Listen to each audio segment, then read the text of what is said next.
And welcome to tonight's coverage of the Fix Auto Charlottetown Brazilian Grand Prix at the virtual Interlagos circuit.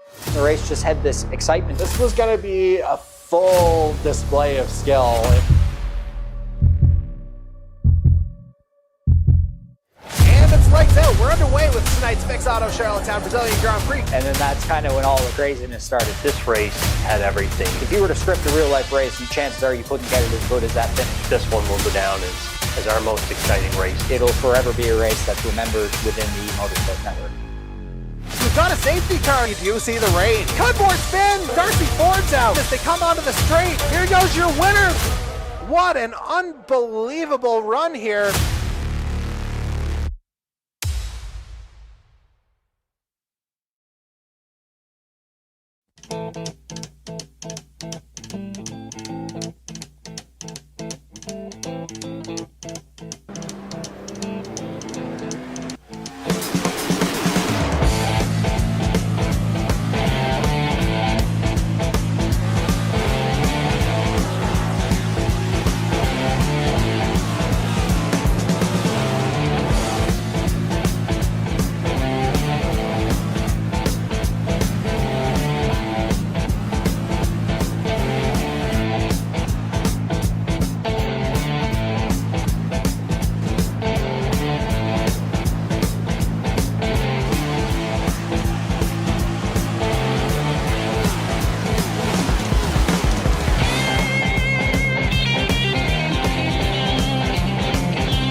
Six rounds now complete here for season number 6 of the E-Motorsports Network NASCAR Series on iRacing. We now head to round number 7, where we head to the state of Virginia in Ridgeway, to be specific, where for the first time in 4 years, we head to the paperclip known as the short track Martinsville Speedway, our first time awarding a grandfather clock since season 2 in 2021. Good evening, folks, and welcome aboard another live production of the E-Motorsports Network on iRacing. Again, round number 7 of 21 for season 6 of the NASCAR Series takes us to the Martinsville Speedway for the Tornado Alley E-Racing 200. And of course, welcome back to the broadcast booth. The voice you're currently hearing is Regan McCauley. Alongside me, of course, he's been here since the very beginning in Jordy Carraher. Jordy, first of all, of course, before we get into all the action that is to be possibly anticipated here tonight at the Martinsville Speedway, again, our first time there in 4 years. Going back to last Monday at Texas Motor Speedway, I know you said multiple times things are better in Texas, and I don't know if we necessarily want to say we want to move on from whatever chaos transpired last week. Well, I mean, yeah, that was certainly had its fair share of carnage over the course of the evening. I mean, that's a couple of weeks running here now, if you think of Atlanta pre-bye week as well. So, yes. I mean, I don't know if the expectation is to have things a little bit cleaner here tonight. Obviously, things are going to get a lot tighter tonight, but yeah, we'll just have to see if common sense prevails over the course of a couple hundred laps. And of course, a couple back-to-back nights here where I went from sunset to nighttime at Texas Motor Speedway last Monday. We're going to be fully under the lights for our return to Martinsville. And of course, the first time we've been here within the iRacing era as well. But before we get into all of that, let's again flash back to last week's Kyle's Fried Chicken and Barbecue 200 at Texas Motor Speedway in the Valvoline pre-race show.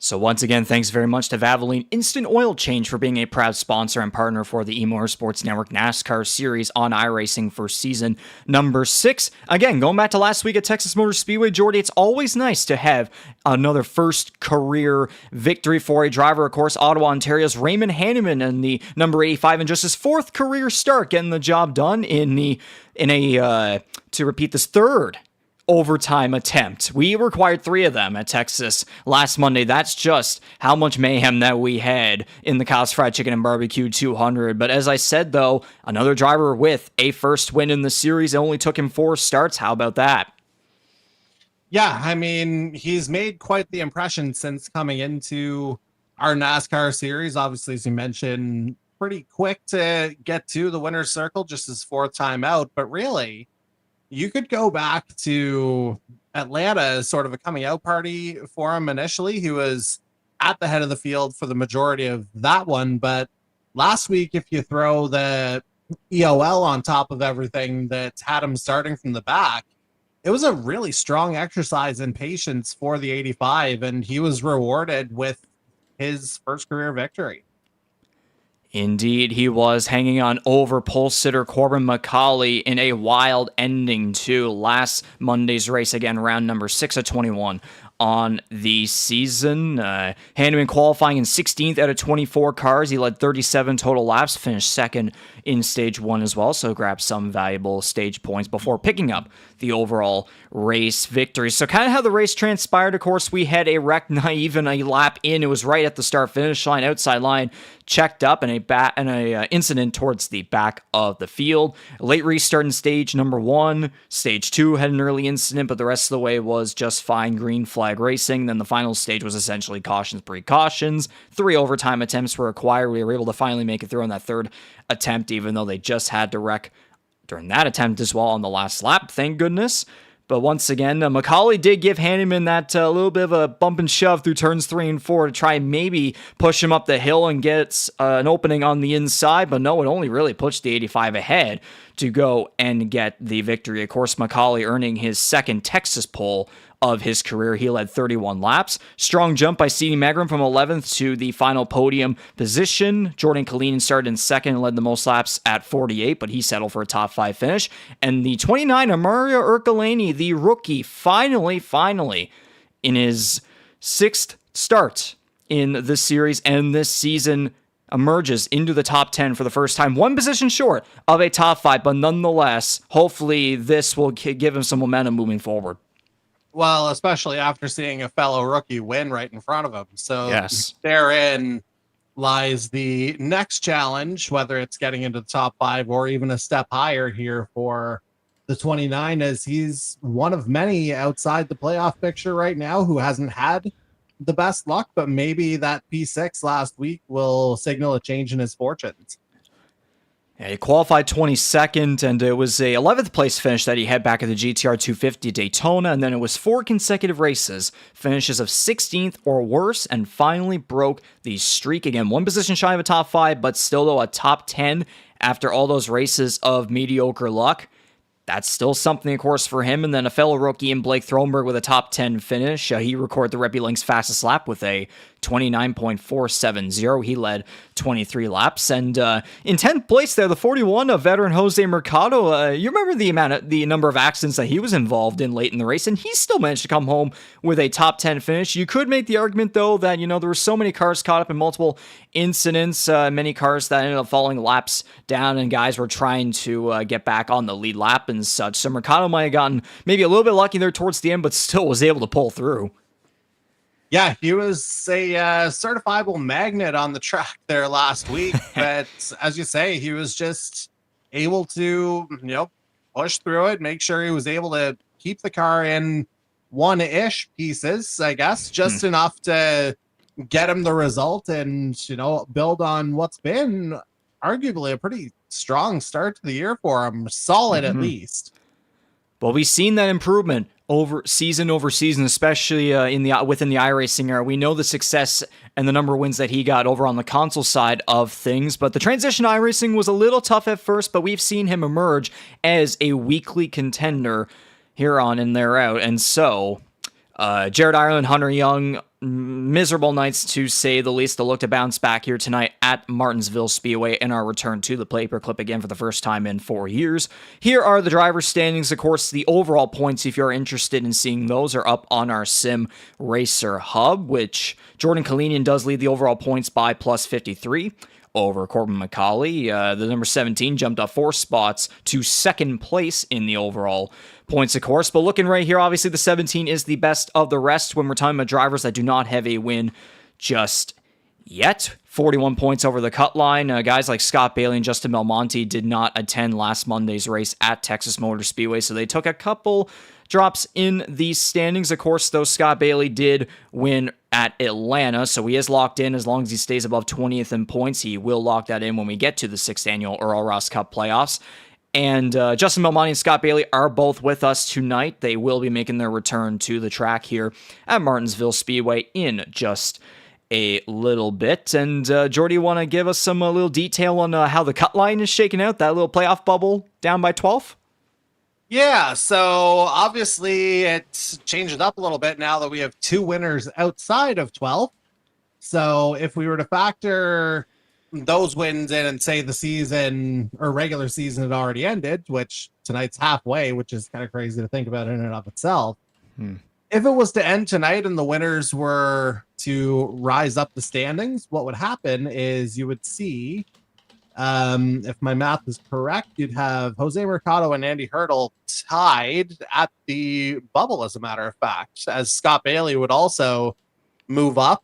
And yeah, you'd have Mercado and Hurdle tied for 11th. You'd have Mason Tomlinson on the outside looking in right now, -4. So really, once you factor in your winners, your battle is the guys that you see listed, like the tie for 8th and 10th. So that's just an idea of just how things are tightening up, and it's further proof that literally anybody can win from anywhere in the field.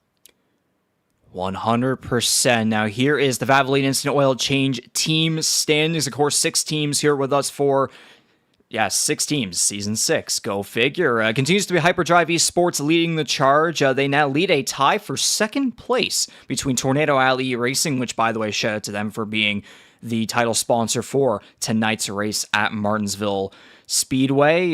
They lead by 32 points over that tie between Tornado Alley E-Racing and GTR Motorsports. All the other teams, including Back Row, Blue Collar, and 519 Atlantic Motorsports, still have yet to amass 400 points. Back Row is close. They're about 8 points back in there, but it's nice to see Tornado Alley starting to pick things back up. We all remember their dominance from last year, and again, they'll have that momentum being the sponsor of tonight's race as well. So could we see our defending Martinsville winner from 2021, Ty Higema? Maybe he'll help in the points right there. CD Megram, Adam Wilson have success at past short tracks as well, including Adam Wilson picking up his first career win last season at Dover Motor Speedway. They're starting to kick things back up. We're starting to see a little bit of that pace getting back up there like last year. Yeah, a little bit of a slow start for this particular trio, as you said, but I mean, if anywhere is going to potentially change fortunes, why not have it be at a short track where things can, change rather quickly in terms of, just how the overall complexion of the race goes. And as you mentioned, Ty Higginbotham, a past winner at Martinsville back in season 2, which is, the last time we were here, which is wild to think about.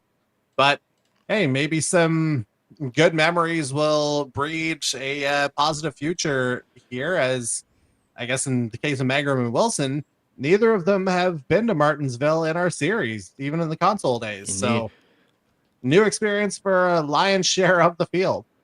I mean, there's going to be a lot of drivers here making their first Martinsville Star Course. We do have a small group of guys that have been going at it since 2020 and 2021, but then there's a whole other half or even over half of the field that has never been at the paperclip just yet. So now into the manufacturer standings, where it kind of feels like we're getting the shades of the previous IndyCar season with the Nations Cup, where the United States essentially beat Canada like about a month. Like mathematically it clinched it about a month into the season. Now we're seeing this dominance from Toyota, where they're now up by 192 points over Ford. There is a good battle going on between Ford and Chevrolet for second place. They've been swapping back and forth for the past couple of weeks, but Toyota just continues to be a force to be reckoned with. You look at some of those names: Jordan Kalinian, and then all the Tornado Alley guys, Wilson, Magram, Higginbottom. You got Raymond Hanneman leading the way for Ford, Corbin McCauley for Chevrolet as well. Just good old Toyota. I tried to make the joke about the domestics demanding 25% of Toyota's points, but it might be more here before the season's over, because as you say, the Japanese mark is just running away with things at the moment. Indeed, that's the manufacturer standings. Now let's look at the Rookie of the Year standings. Of course, 4 rookies: Blake Thronberg, Raymond Hanneman, Mario Ercolini, and Matt McDonald. Blake Thronberg still maintains the Rookie of the Year standings lead, but you see how much Raymond Hanneman has caught up in just 2 less starts compared to everybody else here. Of course, he joined us a couple of races into this season, while Thronberg, Ercolini, and McDonald have been with us since the GTR 250. Hanneman is just 57 points back, and he's been charging up very quickly. Not to mention he has the win under his belt here now. As Indeed, I think it will come for Thronberg at some point here as well. The pace has just been too good at times to be denied, I would suggest. But for Raymond Hanneman, especially, to get that one out of the way and to shoot up the standings as quickly as he has, that's the mark of a skilled driver there, folks.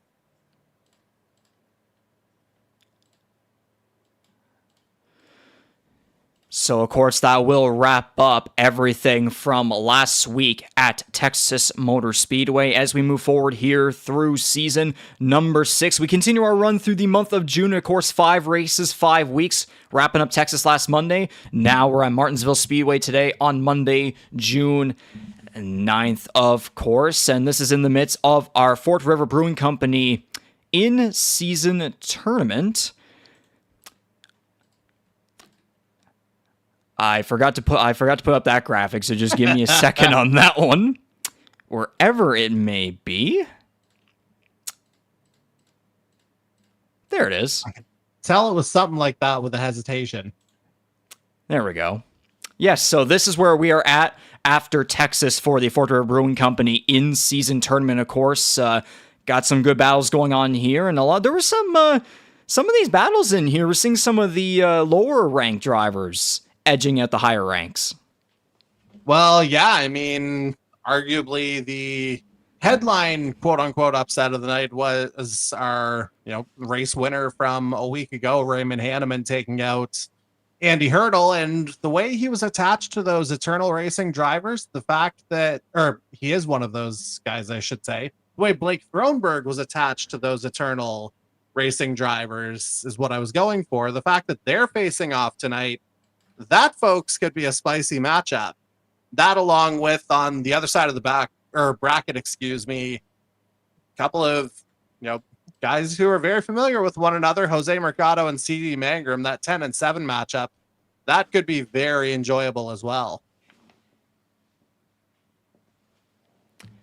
Indeed, it could be. And of course, might as well quickly shout out to the Kyle's Fried Chicken and Barbecue Dash for Cash, which we're not going to have that again until mid-July at Darlington Raceway, but might as well just go over this very quickly. Of course, the top 7 cars out of the 14 ones that were still remaining going into Texas have now advanced to the Kyle's Fried Chicken and Barbecue 250 at Darlington. So Jordan Kalinian, Sidney Magrum, Blake Thronberg, Bryce Fontaine, Andy Hurdle, Raymond Haydeman, and Ty Higginbottom are still remaining. The top 4 of those cars, best finishing ones at Darlington, will then move on to the Kyle's Fried Chicken and Barbecue Charlotte Roval 130 to crown a champion, of course, for 150 Canadian dollars. Again, though, we'll wait until Darlington to return to the Dash for Cash.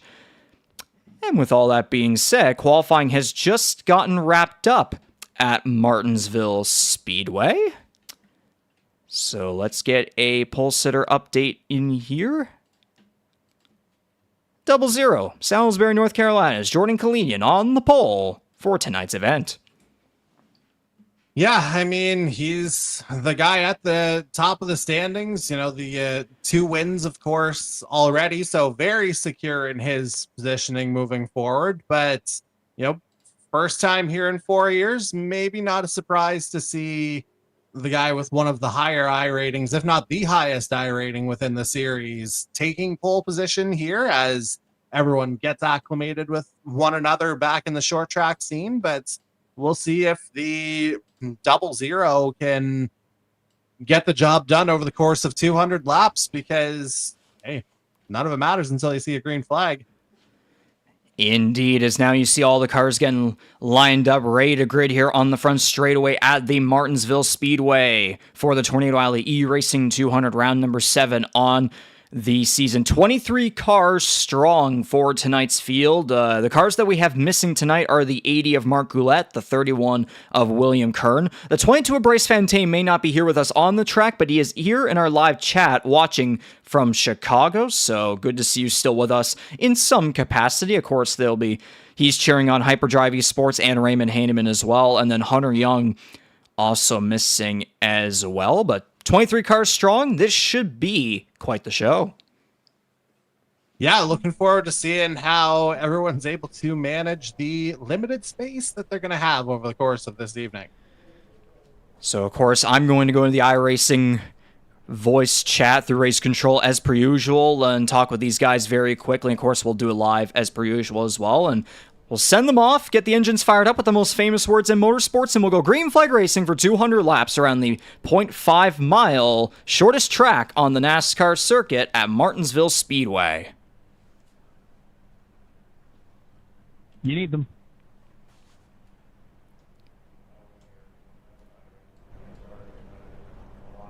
Alrighty, gentlemen, do we got a copy? Yep.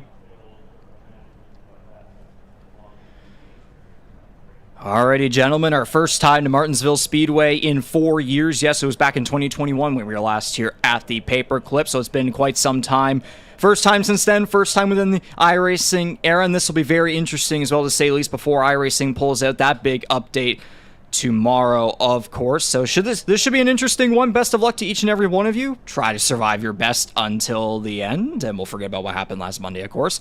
With all that being said, gentlemen, go get that grandfather clock. Start your engines.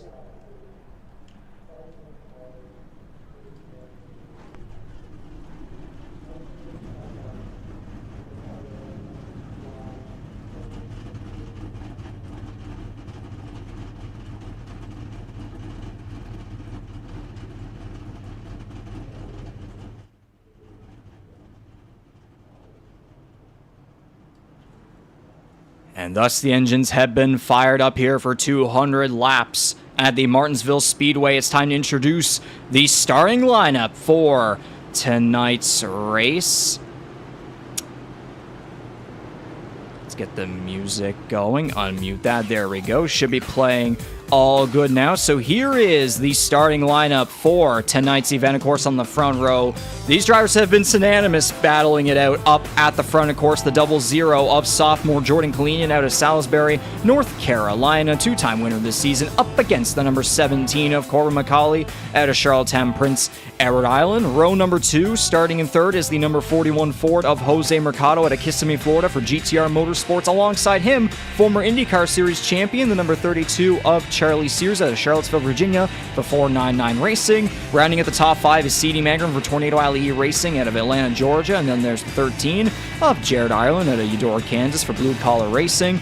Ty Higginbottom, another Tornado Alley guy in there, defending Martinsville winner from 2021. And of course, rookie Blake Thronberg comes to us from Graham, North Carolina for Back Row Motorsports. Rounding at the top 10, I'll get to you, Jordy, right after this. The 21 of Adam Wilson out of Laurel, Delaware, also for Tornado Alley E Racing, Dover winner last year. And the number 60 of Justin Melmani out of Patchco, New York for GTR Motorsports rounds out the top 10. And notable at that top 10, Thronberg will start with an EOL, so he's going to drop, but we'll go through the rest of the grid here anyway as we head to Eudora, Kansas to find the number 4 Hyperdrive Esports Toyota of Mason Tomlinson starting 11th. And in 12, it's number 12, one of our OGs, Mike Marini out of Thunder Bay, Ontario, also driving for Back Row in his Toyota, again starting in 12. Mario Ercolani will start in 13th out of Parsonsfield, Maine, driving for GTR. And on his outside, it is the number 93 of Tom Janikowski out of Appleton, Wisconsin, starting in 14th. And we move along to row 8 now, where we get our 519 Atlantic Motorsports Ford of Andy Hurdle, driving out of Dayton, Ohio, starting 15th. And alongside him is winner from a couple weeks ago at Atlanta, Scott Bailey. He has his number 48 Blue Collar Racing entry in 16th. And I'm not sure how far you want me to go. I'll just go to 20th. And we go to last week's winner, Raymond Hanneman out of Ottawa, Ontario. Starts one place further back than he did last week, drawing P17. And it's an all-Canadian 9th row. Here's the number 25 Ford of Matthew McDonald out of Calgary, Alberta, will start 18th. Then we move along to row 10, where we have the number 15 Storm Surge Esports entry of Kyle Knoll out of Wendell, North Carolina, starting 19th. On his outside is the number 10 519 Atlantic Motorsports Chevy of Jason Butler, starting this one in 20th out of London, Ontario. Former NASCAR Series champion Darcy Ford starts 21st, and of course, Network founder and owner Daniel Cudmore 22nd. Rounding at the field is the number 16 of Portland, Oregon's Ryan O'Toole. Yeah, who is not listed as me this week. Yes, indeed. Quick race analysis here. 200 laps. Stages are 40, 50, and 110. Pit road speed is 35 miles per hour. For the fuel window, it is 75 to 80 laps. And then, of course, we don't have a 2024 race winner because we didn't go there last year. Last time we went was 2021, the 97 to Ty Higginbottom, starting back in 7th place, one back in season number 2. And of course, we're at Martinsville Speedway. Look at the weather info for this one. Mostly cloudy skies. Humidity, it's again 001% for some reason. Within iRacing, it's staying 75%. Okay, sounds good. Air temperature 23 degrees Celsius. Track temperature at 24. Wind direction at northwest. I would imagine we're probably doing one more lap, probably going green this time by. That's the understanding that I've gotten, yes.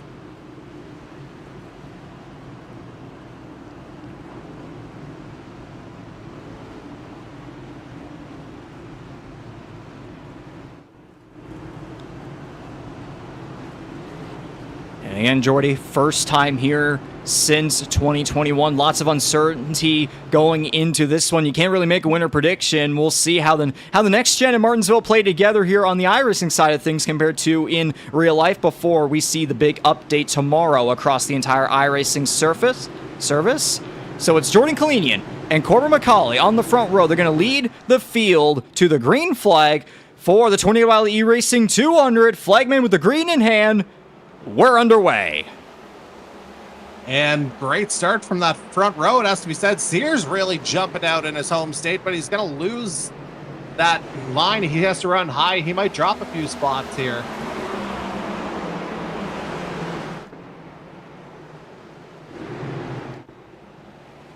Aluminium will clear the way for the lead in lead lap number 1, single file top 4. For 5th place, Higginbottom already trying to make his way up on the inside ahead of Jared Ireland. Again, your reigning Martinsville winner from 4 years ago gets ahead. And again, you know, Jordy, with these next-gen cars at Martinsville in particular, that inside line is the most prevalent. Yeah, and I'm sure we'll see that over the course of the evening. And for anyone who might be asking, absolutely you will not see a Ross Chastain-esque wall ride here over the course of the evening. I don't know if I would say unfortunately not, but yes, your point stands.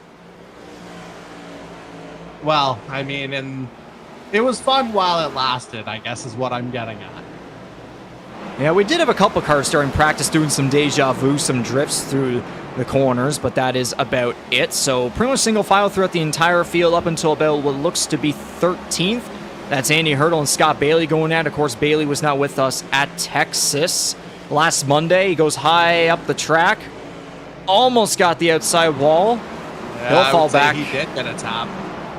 Might have been maybe been a neck coat. It looked very close right there as Kyle Knowles going to take advantage, and so will. Blake Thronberg got sideways off of 4 ahead of Darcy Ford. Scott Bailey high once again. Yeah, I know it was looking like a bit of a struggle for him in practice. I'm not sure if maybe he just didn't have the handle of the car here after being away for a couple of weeks. Entirely possible. Yeah, hard to know the full story behind that, but what I do know is that we're off to a decent start here so far. Yeah, a lot of guys starting to get spread out. A couple of battles midfield. Yeah, and how about Thronberg making his way through the field here early? Had to take the EOL as mentioned, but has regained 7 of those places already. So working his way up. He's P16 at the moment. And again, very, very early here at the paperclip. Wouldn't be surprised to see him work his way into contention as, yeah, we had a little bit of a... Ooh. Noel, you saw Noel give the tap there to Wilson. That drops the 21 back to 16. Noel's up to 14th. Blake Thronberg right in back, still trying to put on a hard charger performance in behind. You saw Adam Wilson about nearly far into the corner there. The sparks underneath those front tires. So the top 3 separate by about 2 seconds or so, and then Magram 2 seconds back there in 4th place. So the top 3 really getting away. How about Jose Mercado, though? I mean, this is the guy who's hungry for results, it has to be said. Like, he's a guy that, you know, is very much in the thick of the playoff picture, but I know it has to be driving him nuts that it's been a long time since he's tasted victory lane here within the E-Motorsports Network. So the fact that he's qualified as high as he has tonight and is maintaining it very early on here, encouraging signs for one of our OGs.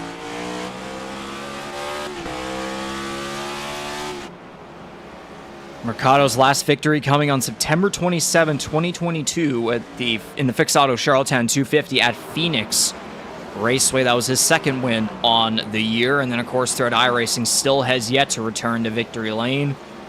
Could today very well be the day, although Kalini and McCauley clearly showing dominance up front. Getting way ahead of the field, and they're already going to pick up lap traffic in just a little bit. I was going to say, normally I would look at the timing and say a little over a second. Yeah, that's not a whole lot. Then you remember the laps at Martinsville are usually sub 20 seconds. So that really is a significant amount of space as we see Jason Butler here in pit lane early. 6 laps down, he's been in his pit box for over a minute and a half. Yeah, no question mark on our live timing, though, so it looks like he is getting the repairs that he would be seeking. And the other thing is, too, with these cars as well, at Martinsville, shifting, corner exits, of course, some drivers were complaining or I don't know if they'd say complain, but they were just saying they were definitely struggling with some things like corner exits, and the shifting thing definitely plays a big factor in kind of keeping things separate. You remember back with the previous generation of cars where you were just staying on that one gear the whole time, and it's no wonder everyone was staying close together and able to kind of race each other with some crazy battles. But of course, with this newer car here, completely different story the past couple of years at Martinsville. You just have to be a more complete driver, straight up, to be able to, be able to get the shifting right as much as anything else. That's why Dan Cudmore is going to go ahead and shift out of the way of our leaders. And that's why track position is so key, especially with qualifying as well with these cars and this track. That combination. Mike Marini's in trouble. He gets Blake Thronberg around. Yeah, caution. Adam Wilson taps him. Caution on the speedway. All right, so doing a couple of simulations here this afternoon. We're looking at roughly 5 laps under yellow here in the short track configuration, up from the standard 4 we would see on the regular ovals. As just look, well, Marini was obviously loose coming through the turn, but we'll see where the collection happens.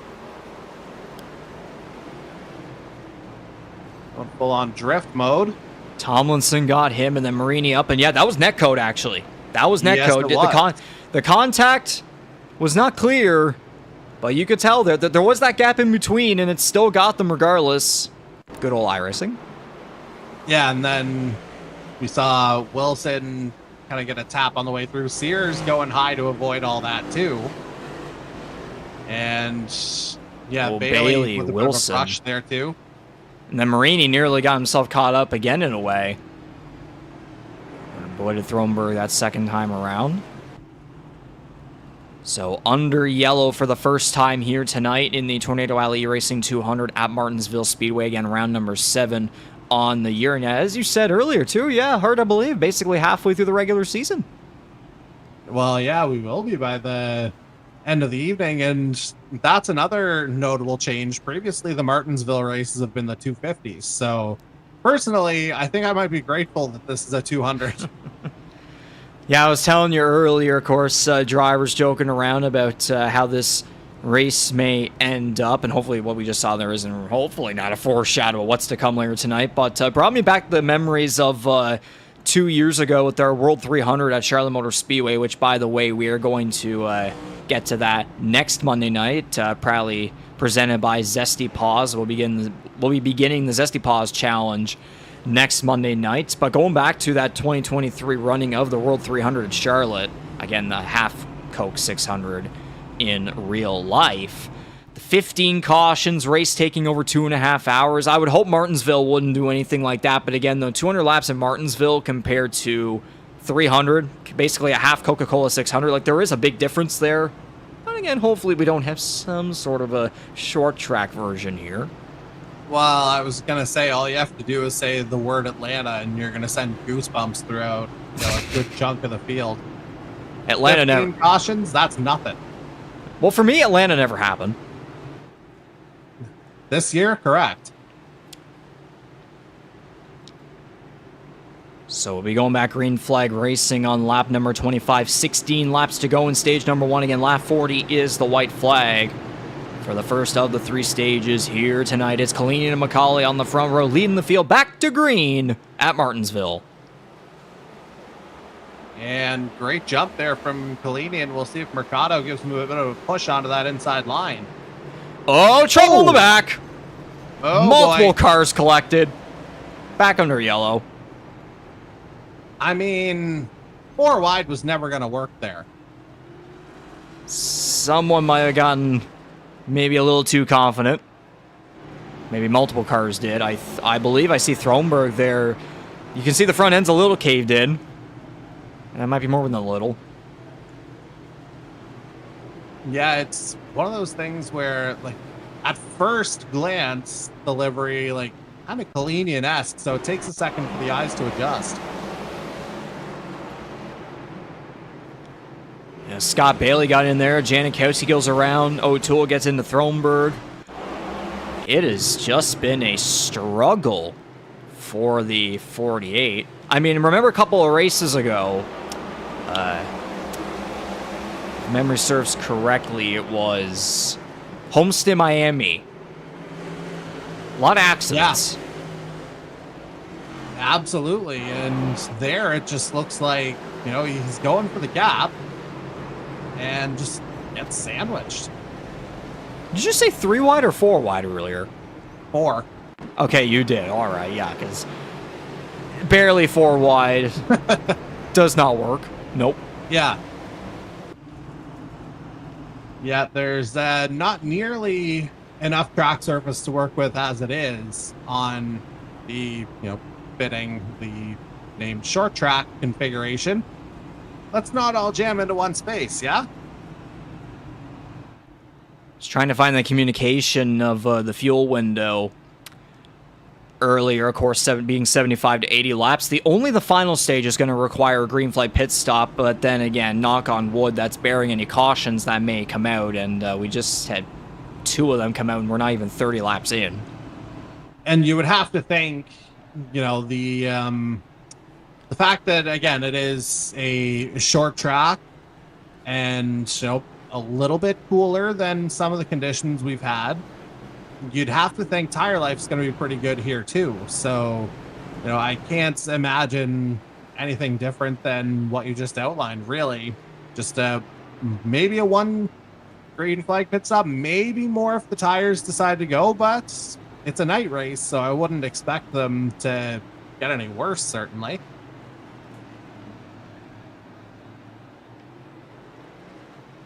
And judging by the fact that Janikowski just took a lap around the track, looks like he is the Lil Rescue, Reptile Rescue, Lucky Turtle. Shout out Audrey.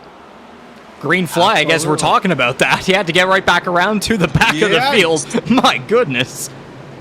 And that's what happens when you have 20-second laps. Indeed. Nope, we got contact there. Hurdle and Noel. Oh, Noel was sideways. Dave. Something happened with him and someone up in front. It was Andy Hurdle. I had it right on my screen as it happened. Yeah, of course, might as well give the shout out that you now. And Never mind. And then McDonald Spoke too soon. Again, under yellow. Yeah, Matt McDonald gets Noel spinning this time around. O'Toole caught up in another one. What I was gonna say was now you have your own little setup where you can now access the iRacing service and be able to see these a lot better than a potential potato vision in our broadcast control room. And even that's approved. Indeed. It only took a couple settings because we were too distracted or dumb or both. Probably just not versed in the advanced ways of the platform. Not priority, we'll put it that way. So we'll start off with this here. Oh.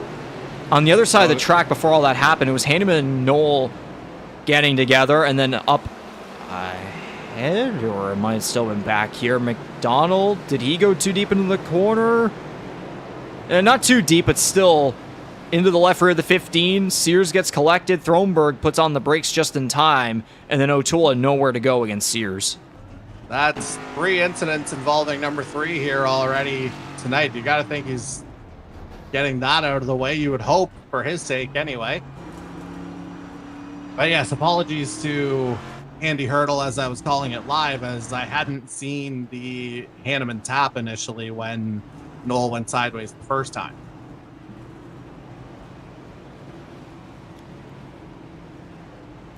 So that'll bring us to, 3-4 laps left in the stage.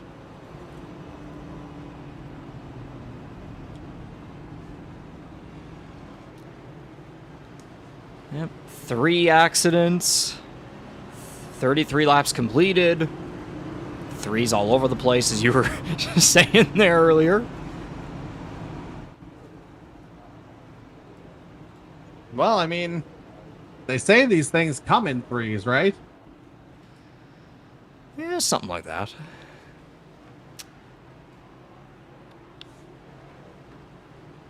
Oh, what a wonderful race summary this is. 3 cautions, 13 laps under yellow. It's all Jordan Kalinian. You know. I mean, no one's really had an opportunity to pass. That's But the even problem. when it was, even when it was under green flag conditions, though, Kalinian looked very comfortable out there. It has to be Oh, said. yeah. That's just the thing with these cars, the racing product, this track. And again, too, being fully under the lights, track's a lot slower as well. The grip is up a little bit, although it kind of looks like the opposite of that, judging by how things have gone. It's green time. But anyways, yes, sir, back to green, and this is going to be with 5 laps to go on the stage. All right, let's see if we can handle things a little bit better here.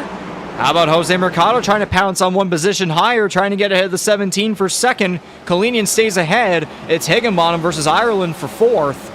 Just a couple of extra points here through the stage on the line.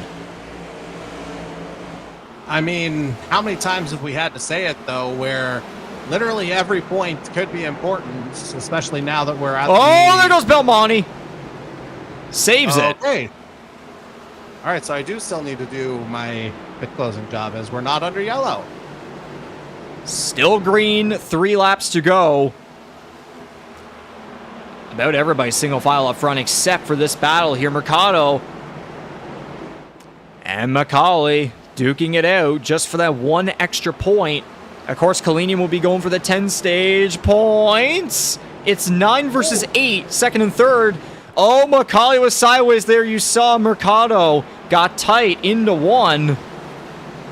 As they'll be coming to the white flag for stage number 1. The 41 finally pounces, but it did take a little bit of door-to-door action to get that one done. I dare say these guys are a little ornery here tonight. Yellow. Okay, what happened there? I didn't trigger anything. Well, caution's out. Stage is over anyways. All right, so I guess well, I mean, if that's a yellow, that means I don't have to trigger it. Which I absolutely did not do, for the record. Would you call that a relief? Given the length of the track, absolutely. So that's stage win number 5 on the season for Jordan Kalinian. He continues to lead everyone in stage wins now with 5. Scott Bailey second with 3. And then there's 5 other drivers with 1 each. That would be Justin Belmonte, Blake Thronberg, Raymond Hanneman, Bryce Fontaine. Yeah, Bryce Fontaine and Jared Ireland. Brother. Yes, there we go. Or I could say Heyman Ranneman. That also is possible. So everyone making pit stops under this stage yellow. As, Darcy Ford pounces. Ooh. So clearly a different strategy in play there as Ford was running around 9th or 10th. No tires on that call. Only 6 seconds in his box. And I mean, I was talking about, thinking the tire life could be extended here a little bit. And hey, Darcy Ford might be going for it here. And since we are under yellow, we might as well get a quick side-by-side done and chat at a sponsor or two. We'll be back in just a little bit to get back underway here in the Tornado Alley E-Racing 200 at Martinsville Speedway. Stage number 2 coming up.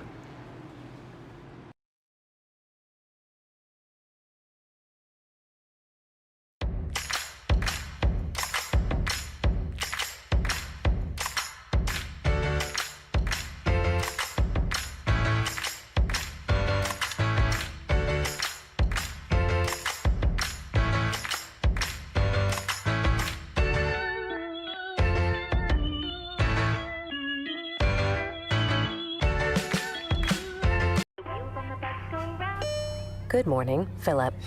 Time for an oil change. Remember last time? I'd rather not. Took 3 hours. You forgot Little Henry's video game. You're not as entertaining as a video game, Philip. Silence your oil change anxiety at Valvoline Instant Oil Change. Get an expert oil change in about 15 minutes. Did pace car go? Oh yeah, it is green. Yeah.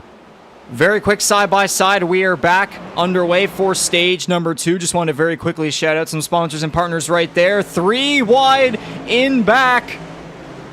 Janikowski under the wall. He's going to drop a bunch of spots. But one guy who is absolutely not dropping, Jordan Collini, and you see a few guys, well, yellow now. Oh, Ireland in the wall. There's a car spun around. That's Mason Tomlinson. Back under yellow. The 2 Eudora, Kansas boys. They might have to find a back alley somewhere. A slap to the outside wall. He gets it back going.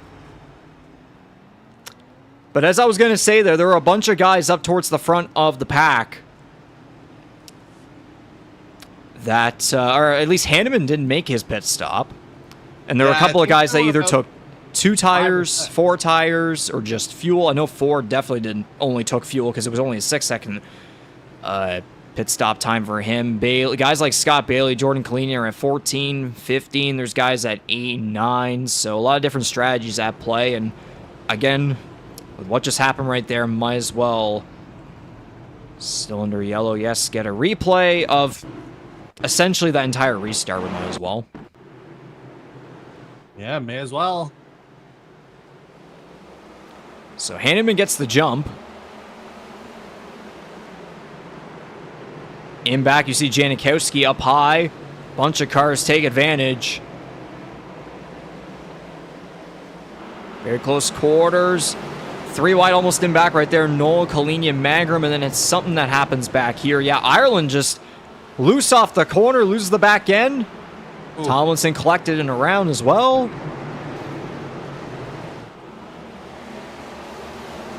Yeah, a little bit of not tap an from the ideal 17. restart. No, a little tap from the 17 as well.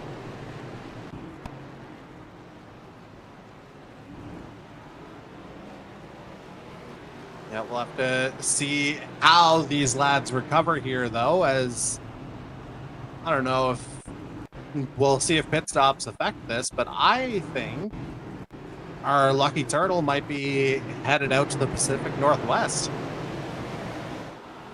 Okay, never mind. The 17 barely didn't get the 13. It was a very close call. Very close call. As you're going to get on these short tracks. A lot of them, as we're going to have the pace car coming in this time around. What were you saying about a lucky turtle there?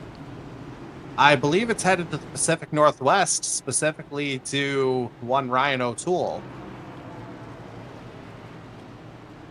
In case that is correct, there you go. Yeah, looks like he's going to get the tail of the field here right on the back straight. So it's going to work out pretty well for him. So it'll be Raymond Hanneman, your winner last Monday at Texas Motor Speedway, and Scott Bailey on the outside, a former multi-time short track winner on the series in past years. The 85 gets the jump once again. In back, lots of checking up. Collini gets it back going. Yeah, there was definitely a checkup on, I would think that would be the high line that I was looking at before. And yeah, it nearly caused some calamities, but Collini able to save it, and he remains in the top 5. McCauley had to get off the pedal there. Near carnage in front of him. Slightly better restart. As I say that, Ford gets Marini sideways. Around goes the 17. So does the 64. Yep. Hurdle gets collected. Multiple other cars as well. Ooh, O'Toole hard into the back of Tomlinson. Yikes, Spice. Trash heap.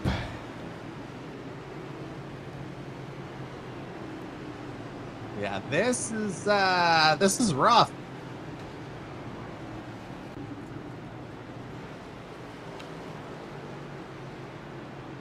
So that puts us at 6 cautions with 53 laps completed. Yeah, well, yeah, I guess they are all incidents, aren't they? Because one of them took us into the stage break. So yes, I was trying to find a redeeming quality, but nope. So 22 laps under caution out of the 53 laps complete. Again, some of those, of course, being under the stage yellow. But if you take away a couple of those laps, the number is still pretty... I mean, we're not that far over 50% in terms of green flags here. So let's see if we can get into a little bit of a rhythm here. That would be lovely.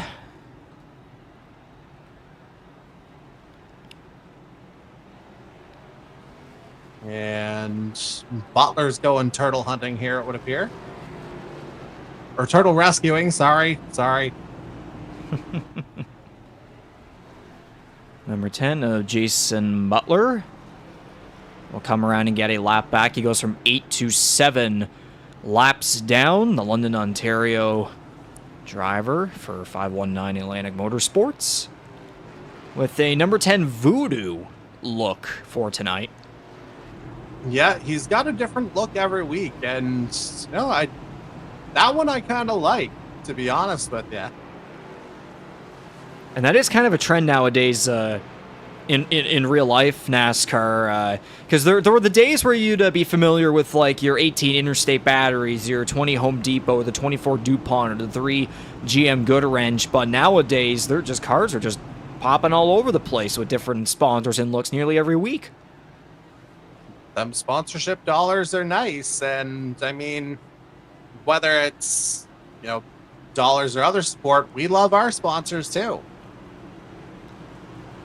Might as well shout them out since we're on the topic, of course. Kyle's Fried Chicken and Barbecue, GTR, Nordic Aluminium, Tornado Alley Racing sponsoring tonight's race, Zesty Paws, Amara Parker Racing, Valvoline Instant Oil Change, Little Rescue, Reptile Rescue, Repulinks, and we'll save this for later. Sponsor-wise, I'll say right now, but for the Crank It Up in particular, we're going to wait just a little longer for that. TrackGames22.com, thank you very much for providing us with these incredible broadcast cameras for each and every one of our E-Motorsports Network races on iRacing. Raymond Handyman, Scott Bailey, front row once again. 85 gets the jump as per usual. I mean, remember how many jumps he had back last week? Yeah, but Mangram's not letting him get too far away this time around, though. He's got the inside line on Bailey, and that's P2.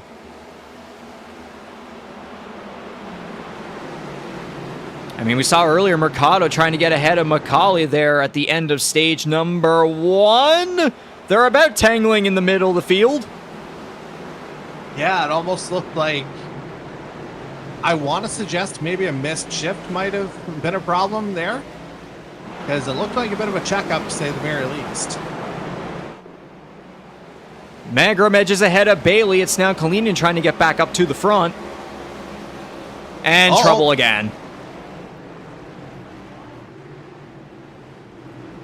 My goodness.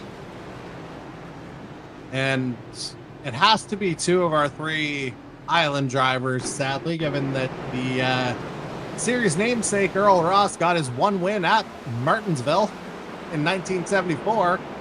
And now he sees 2 island drivers, Darcy Ford and Corbin McCauley, try to make a flying V, and it just didn't work. The number 17 Macaulay Racing Chevrolet, of course, being the inaugural Martinsville winner, Season 1 2020. Yeah, that was a pivotal win for him to get into the first of our Championship 4 battles. Indeed. Speaking of that Season 1 championship, it should be noted that our Season 1 Earl Ross Cup champion, one Ryan Gibson, is present this evening as a spotter. So a shout out to Gibby. Good to see you, bud. Indeed, whether your presence is as a spotter or in our live chat interacting with us, of course, whatever it may be, it's always a pleasure to have people involved in some capacity within the E-Motorsports Network. Of course, to anyone that is watching our current live production here on YouTube and still has yet to interact with us in our live chat, feel free to leave a comment. Let us know who you may be cheering on. Give us a winner prediction. That's probably going to be completely inaccurate by the end, but maybe someone has a future vision. Someone has a crystal ball. Yeah, this is turning into a little bit of a podcast disguised as commentary at the moment, isn't it? Yeah, something like that. As it looks like Butler went turtle rescuing once again. Of course, everyone else was still on the lead lap. Yep. Therefore, by default,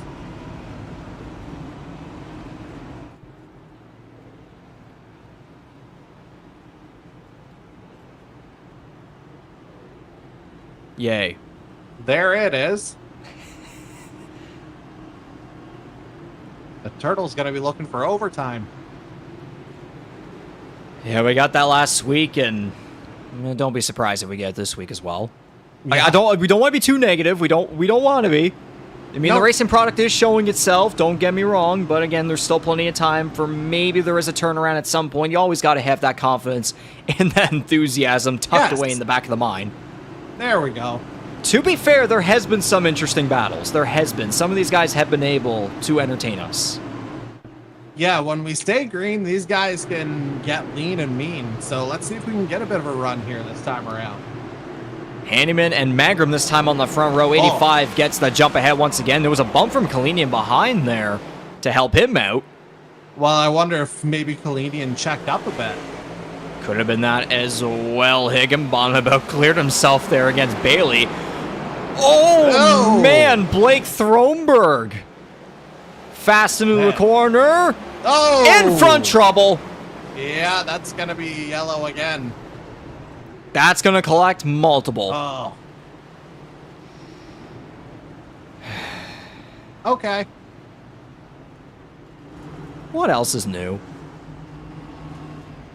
Well, I mean, thankfully we have, two of the eternal racing drivers because your optimism has to be eternal at this point. Oh, that is a hard squeeze. Hard lick. Car's not able to check up. Matt McDonald gets turned around. Yuck. Yeah, it's overhead of what happens here. Yeah, you see Sears and Mercado come together. And, yeah, I'm not sure if just Sears just couldn't get it turned left there, it would appear. Kind of a core NASCAR concept. Just a chain reaction.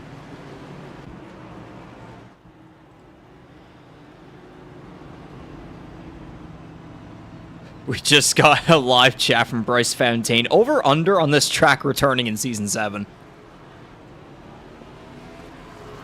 Fantastic question. Meanwhile, you just saw him zoom by on the screen again.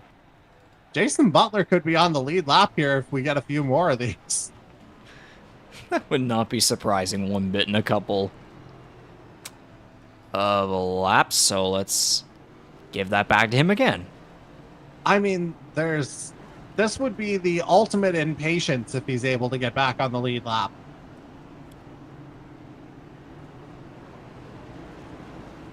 Might have been about nearly half the field on pit road under that yellow flag. Well, I mean, they did it at a very nice lap.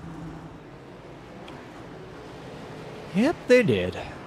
So Well, I guess technically they probably pitted on 68, but we'll go with it. back on the track for the nice lap. So Mike Marini, Justin Malmonti, Darcy Ford, Mason Tomlinson, Adam Wilson, Matt McDonald, Jared Ireland on pit road. Charlie Sears, not sure if he's coming back or this is his first time on pit road. Jose Mercado was in his box for over half a minute. Of course, Sears still on pit road. Butler at 5 laps down now. He's on a 56 lap stint. I mean, Raymond Hanneman's all the power at to okay. him. Hanneman and Janikowski are both at 70. And as we're looking at all this, we should make a note that Ryan O'Toole has officially retired from this one, becoming our first retirement of the evening.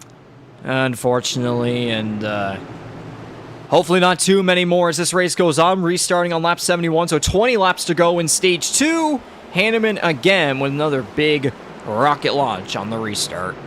Better restart from Kalinian that time around, though, because you saw him under attack pretty much off the last one, but he's immediately separated himself from the two Tornado Alley lads running 3 and 4.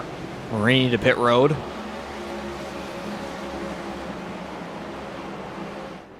And just like that, Kalinian right on the back bumper. Yes, sir. 85 00. first and second. If we can get a green flag run going towards the end of this second and middle stage, this could be a little fun battle between your winner last week at Texas, and then the only multi-time winner thus far this season, Jordan Kalinian, back-to-back wins at Auto Club and Homestead Miami, late April and early May. There he is to the inside. In the drag race to the line, the 85 barely gets ahead to lead another lap, and it's back on the yellow. Yeah. Scott Bailey. And just the misery continues here for the 48, to the point where, like, you have to wonder if maybe there's a Coors Light or two in his future after this one's done. I mean, hey, he has that win back at Atlanta a couple weeks ago, locking himself into the 6th annual Earl Ross Cup playoffs. And, of course, he was absent at Texas last week, but again, stay above 20th in points. I think that in that standings graphic we showed earlier, he was 11th, so fine anyways. Yes. But again, at this point, whenever you get a win and lock yourself into the playoffs, again, as long as you stay about 20th in points, and it's still, from then onward, you still got to build up those extra points and enter the playoffs with as many extra points as you possibly can and still have that momentum and that confidence going in to that period. And that's where, his 3 stage wins over the course of this year already will be richly helpful too. Exactly. Get himself propped up nicely over the course of the playoffs, give himself a favorable seeding.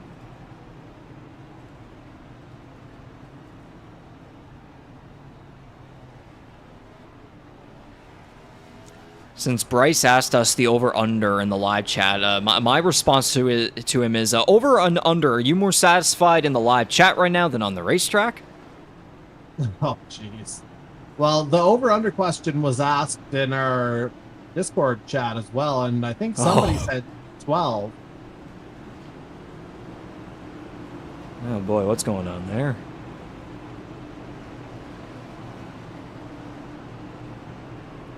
Are you talking earlier? Yeah, I just scrolled back into the Discord chat. Yeah, Andy jokingly asked me about the number of cautions, and there was one guess of 12. We're 3/4 of the way there, and we're not halfway through the race. Nope. Might as well get back to the race summary. 9 cautions, 38 laps under yellow. Well, like I said, 3/4 of 12, that's 9. And again, all incidents, no stages. And we're 6 away from tying the race I talked about earlier at the World 300 at Charlotte 2 years ago. And then 7 away from ultimately breaking that. I don't know if I called a record. I'm not sure if we kept any records from the console era. Maybe you did. I'm not sure. There would be some, yeah. Dan would definitely have some, yeah. All right. Because within the iRacing era... Anyway, we'll chat about that later, as a checkup there off the restart without question. Within the iRacing era, it's either Charlotte or probably North Wilkesboro, to the best of my memory. Anyways, back under green flag racing. Somehow. Hanneman ahead of Kalinian and your reigning Martinsville winner from Season 2, Ty Higginbottom. Looking to emerge back into victory lane for the first time in quite some time. To be specific, that would be... funny enough, North Wilkesboro last year. Yeah, I mean, he survived that one. But now he's got to navigate. He's got a guy from North Carolina behind him, a guy from North Carolina ahead of him. But they're all chasing the man from Ottawa.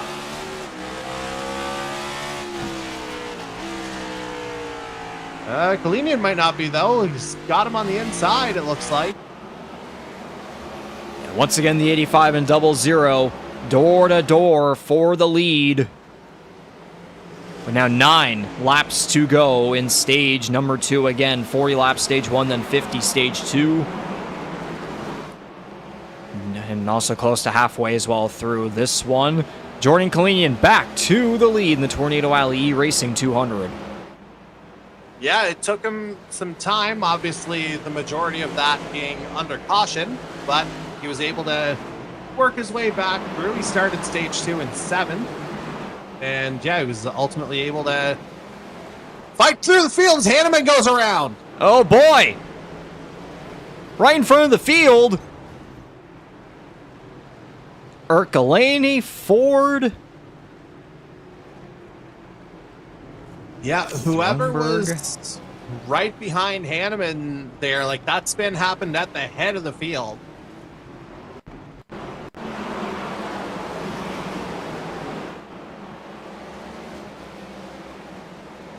Oh, Hanneman Hanneman's lost got the loose. back end. Crossed it back into the outside wall.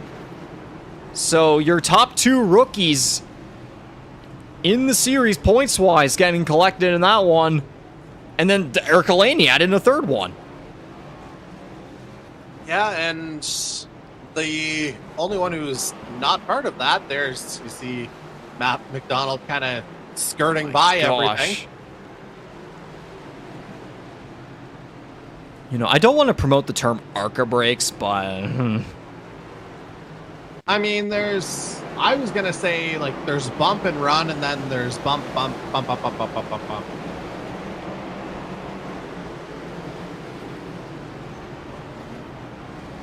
Yuck.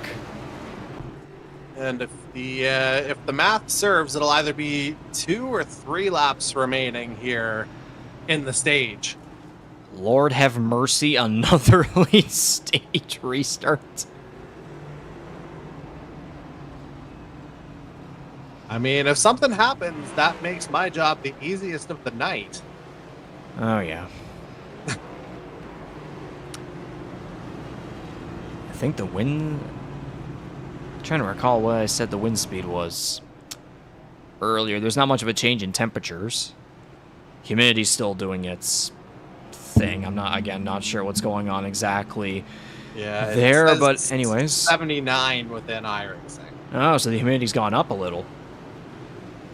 Which will in turn make the grip a little less existent out there. I don't think there's been any grip knowing what's been going on here tonight. I mean, you try to, rest in peace, John Brekus, you try to sports science this a little bit, but sometimes there's just no explanation. Nope. So it'll be 3 laps to decide this one. All right, boys, let's get a 1.5 miles in. Kalinian what a Higginbottom jump, Kalinian. on the top. Yeah, Kalinian does the Hanneman. Gets ahead. Macaulay up to second. Considering all the incidents he's been involved in earlier, we're right back to our top 2 from earlier. Yeah, we are. And they're trying to break away as well. Macaulay goes middle to high-ish there. Kalinian stays in front. Higginbottom in back in third. 2 laps to go in stage 2. Mangrum and then Hurdle trying to hang on over Scott Bailey and Kyle Knoll for top 5 finish. Bailey about went for the dive bomb there, but stays in back as Kalinian will get the white flag. Macaulay, though, not out of this one just yet. No, he's gonna have to make something happen fast, though, obviously. One last shot to try and get something done. Looks like it's not going to happen. So it's the 0-0 to the line for the stage 2 win. And the top 3 get back. And yellow. Oh, I think I got that timing right. Did Dan Cudmore just slap the outside wall under yellow? It was Chastain who wall rode. It was the 1, not the 2. Come on now. Yep.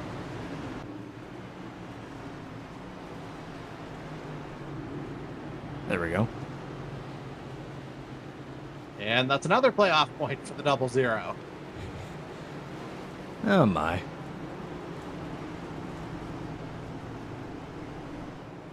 All right, so we are looking at, what, 106 laps this final stage, somewhere in that ballpark under green?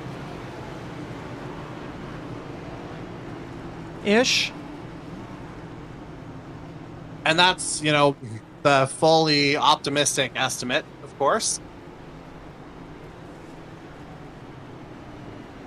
And my vocal cords are still able to maintain themselves with this one, especially after having to call a whole real-life show yesterday. Oh, Macaulay jumps Kalinian in pit lane. Ooh. Only 6 seconds on his stop time there. Looks like Kalinian went for all 4 tires.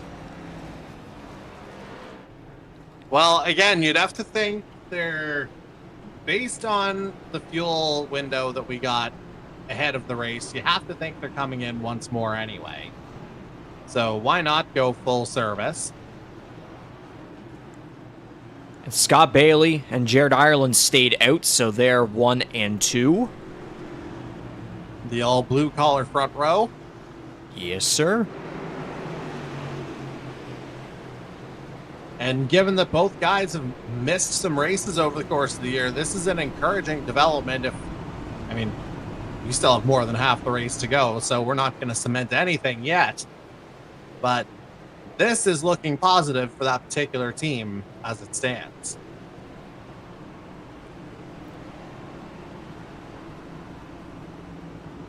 Yeah, Scott Bailey has been a former winner in this series, whether it's a track under a mile or at exactly a mile. If we're looking at tracks like Phoenix, Dover, Bristol, got a couple of wins on those kind of track characteristics back in Season 2 specifically.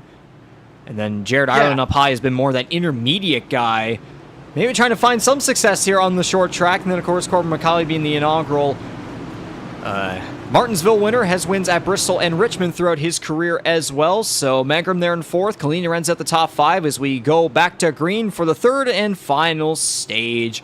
105 laps to go. And Bailey, decent start, but not quite as good for Ireland on the outside, as McCauley's going to get under, and so is Kalinian, it would appear. A lot of cars up high towards the back of the pack.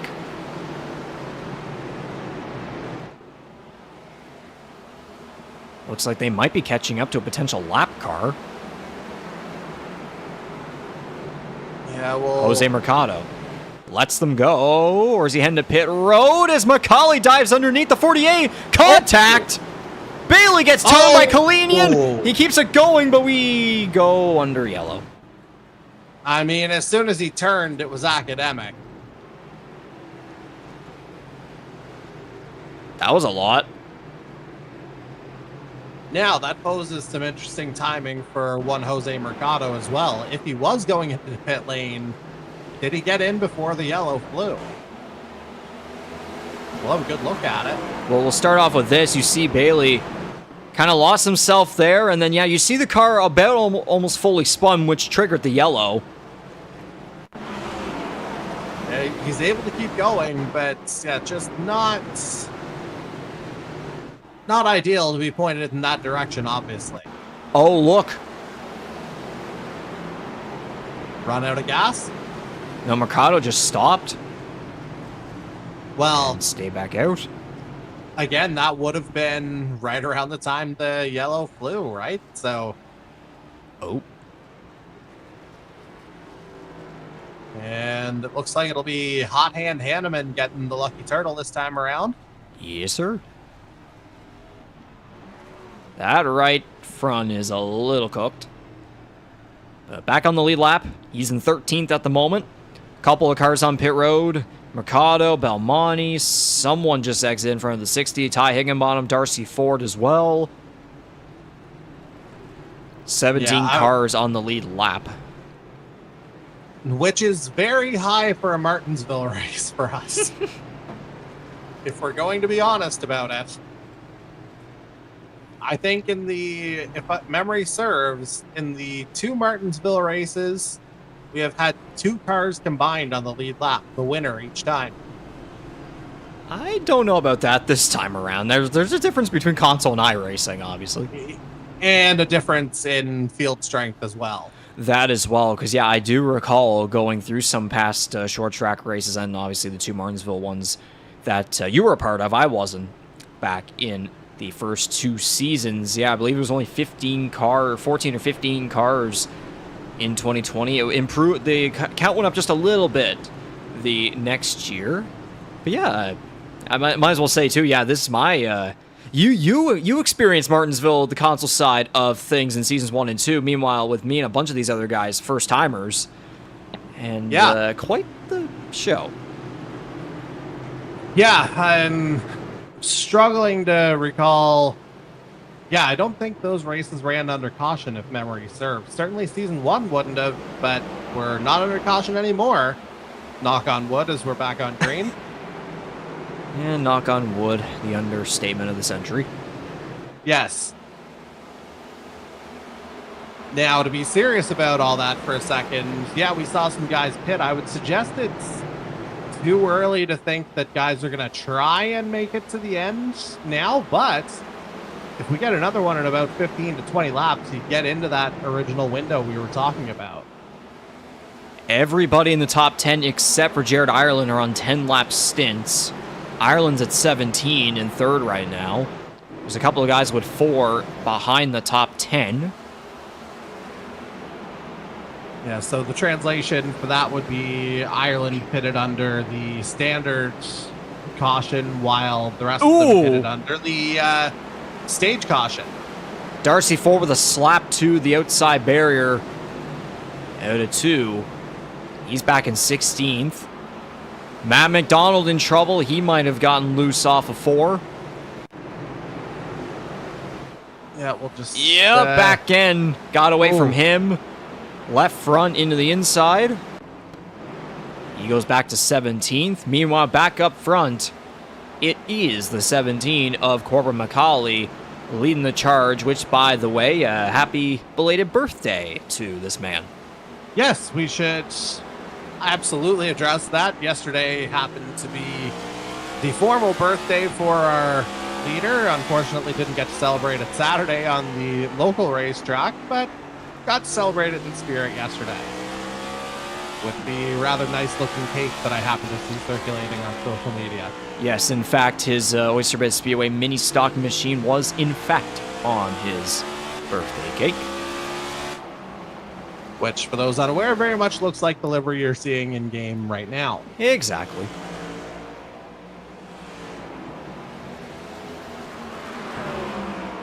And how about these two running away? 2 seconds clear is McCauley of Jared Ireland in third.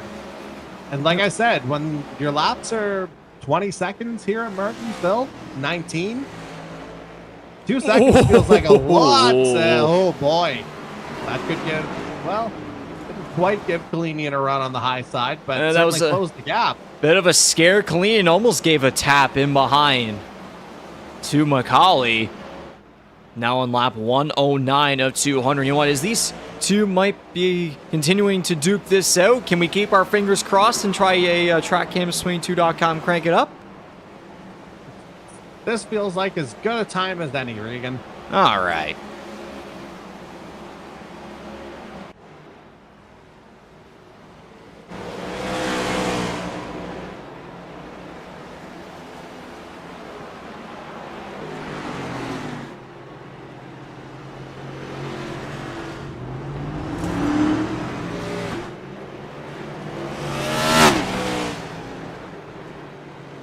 Let's figure out what happened.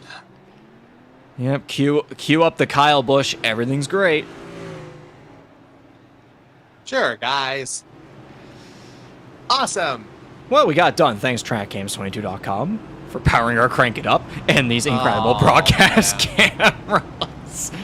Oh my gosh. Yeah, that one's rough. We'll have to...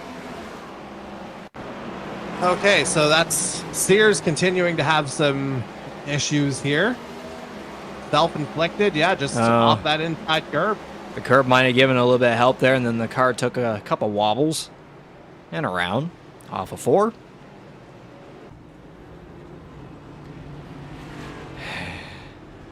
Oh. Scott Bailey. Indeed, and now if we think about some fuel mapping here, not out of the realm of possibility to potentially see some guys stretch if they really, really want to.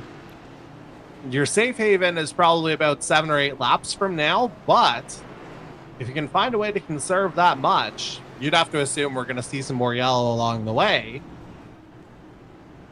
It might be in play now. So it looks like the top 6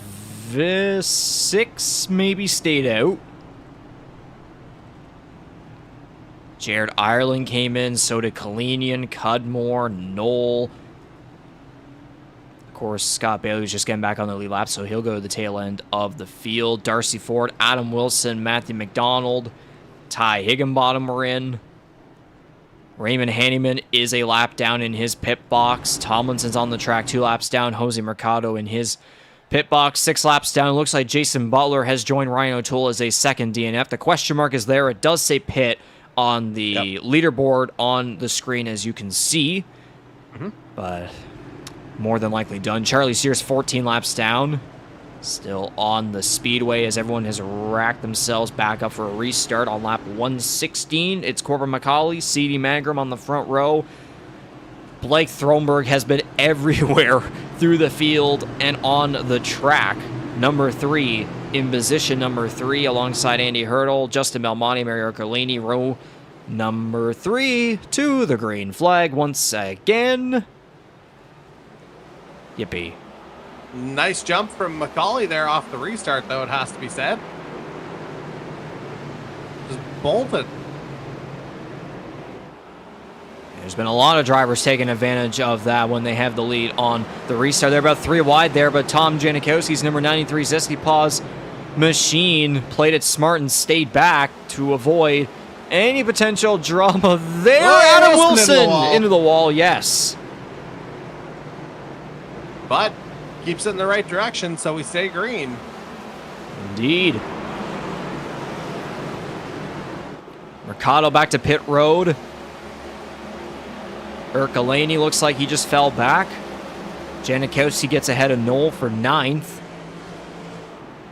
Yeah, quietly Mario Ercolini in P7. So, you know, we were talking earlier about, you know, him seeing another rookie and Raymond Hanneman win last week.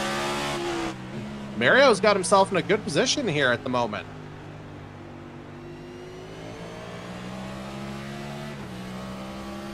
Granted, he does have another rookie ahead of him in the form of Blake Thronberg in P2.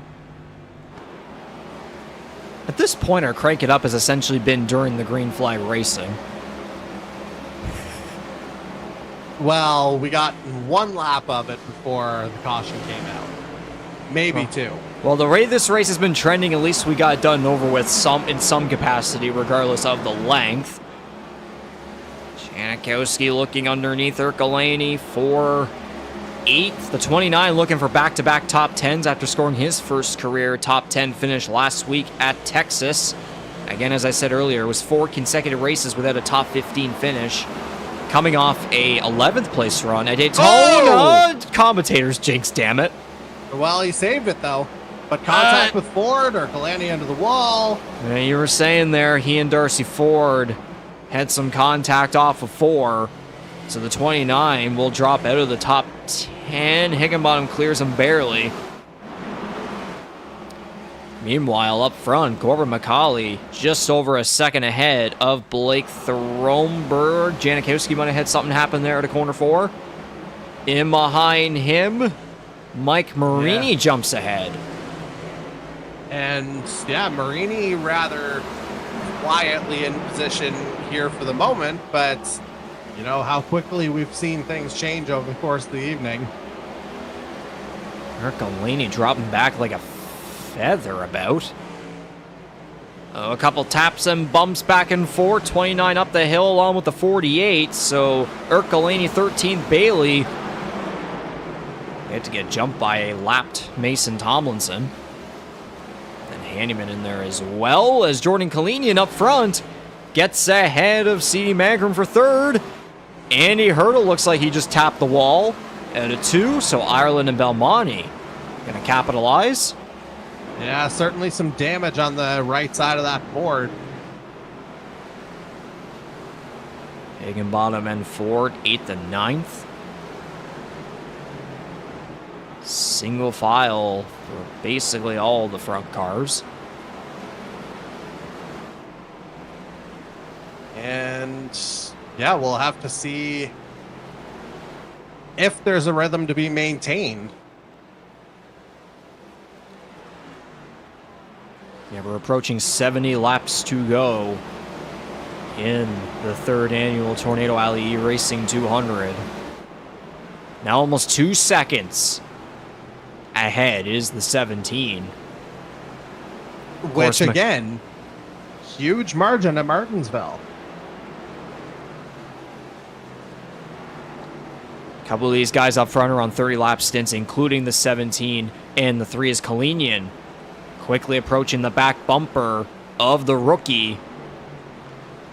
And then 16 laps. Very similar looking liveries, has to be said. Yeah, you can barely see the number 3 on Thronberg's car. Kalinian's at 16 laps, so is Ireland. Belmonte's at 30, Hurdle 36, as Kalinian to 2nd. So now with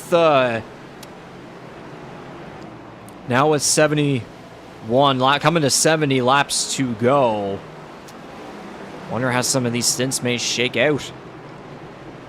Well, now you would have to figure if you were to come in now, it feels like you could get to the end no problem. Yes. The question would be the tire stints. And at this point, we have seen guys run 70 plus lap stints from what I recall. So as the night gets a little bit cooler, which I'll just confirm, it's about the same. Track still 79. Fahrenheit, air temperature's a little cooler. Humidity up to 82 though, so what little grip was out there is still disappearing. So this could be white knuckle here to the end. Don't want to necessarily speak too soon, but now with everyone practically single filing together, and now with that humidity all the way up compared to the start of this one, everyone being spread out, that's what it's now taken to finally get some sort of a long green flag run in here. Yeah, it's been a long time coming, to say the very least. I wonder if now we could finally do some side-by-side. Sure. Yeah, well, why not? We're going to go side-by-side maybe the final time here tonight. As Corbin McCauley continues to lead the Tornado Alley E Racing 200 at Martinsville Speedway.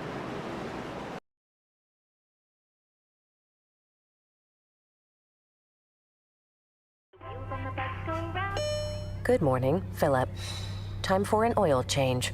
Remember last time? I'd rather not. Took 3 hours. You forgot Little Henry's video game. You're not as entertaining as a video game, Philip. Silence your oil change anxiety at Valvoline Instant Oil Change. Get an expert oil change in about 15 minutes with no appointment needed. Thanks for coming in. Valvoline Instant Oil Change. Service you can see, experts you can trust.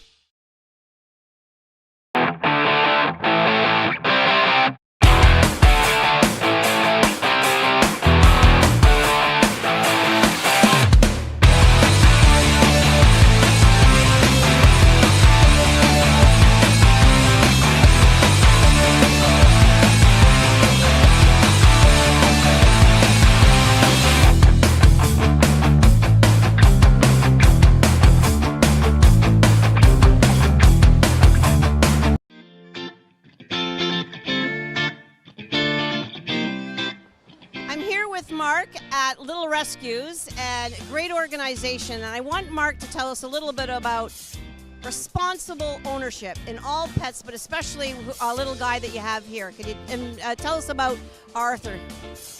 Arthur here, he was born a perfectly normal red-eared slider. He has what's known as metabolic bone disease. So he was, over his lifetime, denied proper nutrients and calcium and the basic necessities that a turtle needs to survive and grow properly. So with the compression on his internal organs, this will unfortunately cut his life short. But for now, he enjoys a really great life with the Little Rescue as our premier animal ambassador for animal cruelty and show people what not to do with the turtle. it's organizations like this that need support. I mean, sure, we all have dog rescues, cat rescues, but when you see a guy like Arthur here, you know, all pets need great care, and this is what the Canadian Pet Expo is about, okay? So come on down, learn about Mark and what he does with Arthur, and support such a great cause, okay? Thanks, Mark.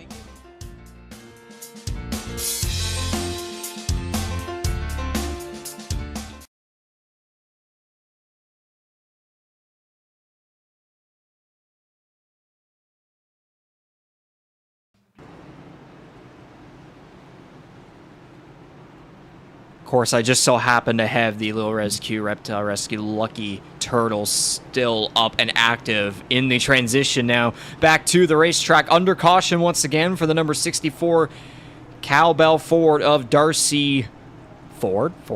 Haha.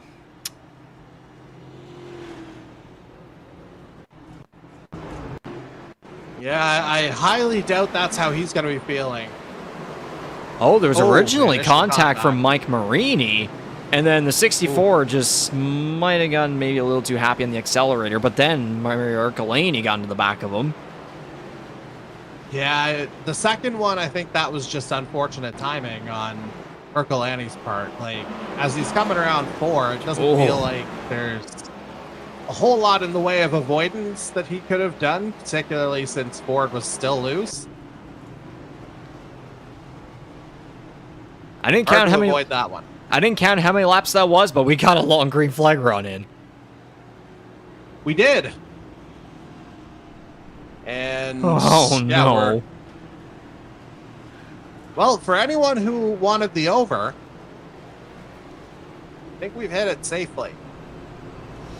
14 cautions, 55 laps under yellow, 5 lead changes, 4 different leaders. Jordan Kalinian still has the Repulinks fastest lap on lap 4 because, quite frankly, those early laps were the only opportunity at this point to get a fastest lap at this point, I'd say. Now with the humidity up, grip going down. Yeah. Yada, yada, yada. Now, speaking of leaders, though, you did see, and they've made their way up to 3rd and 4th regardless, that Corbin McCauley and Jordan Kalinian did pit that time around. So I would suspect at this point, they're both good to go until the end. And Mike Marini's leading everyone with a 32-lap stint. Oh, no. Well, we'll have to see. I mean, he's a guy that is known to be able to get his elbows out. So, Marini at Martinsville, this is the guy who hasn't won in 4 years himself. If you go back to, like, in season at Canadian Tire Motorsport Park, we'll see how he handles the restart. See how this goes for the multi-time road course winner on the series from the Consolera. Magrum finally going to clear ahead as Kalinian will try to get the jump as well after that pit stop under yellow on the outside. They about wadded up at the back, but no one fully turned around, so we stay green. Now, as I say that, McCauley's turn at the front of the pack. And that's Thronberg into him.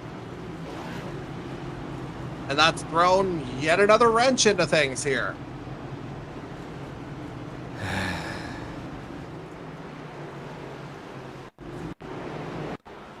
So before that happened... Yeah, okay, yeah, we might as well go back to what happened here. I was going to say, I was trying to find Tomlinson before the yellow came. Oh, yeah, Mercado must have hit something before that. Janikowski get to go? Okay, no, just tight on the brakes. Again, no one fully spun around until what may have just happened here. Yeah, that's McCauley getting loose. And okay, so we're getting some angry radio here. Well, text version of radio, I guess. That the driver we're currently following. Oh, yeah, somehow, Marini. Yeah. Go on. Yeah. Well, I was going to say McCauley sideways, but it looks like he's got himself a drive-through here. Just unfortunate circumstances, it would appear. Yeah, Marini got a little tight there. 17 had the wobble, and then finally around. A couple other cars collected. as we are nearing 50 laps remaining in this one. Not sure if it says anywhere how long this one has been taking, but I cannot wait to see what it may end up saying in just a little bit on Sim Racer Hub once this is completed. So iRacing, I have an elapsed time of 1 hour 19 minutes and okay, there is something. 10 right. seconds.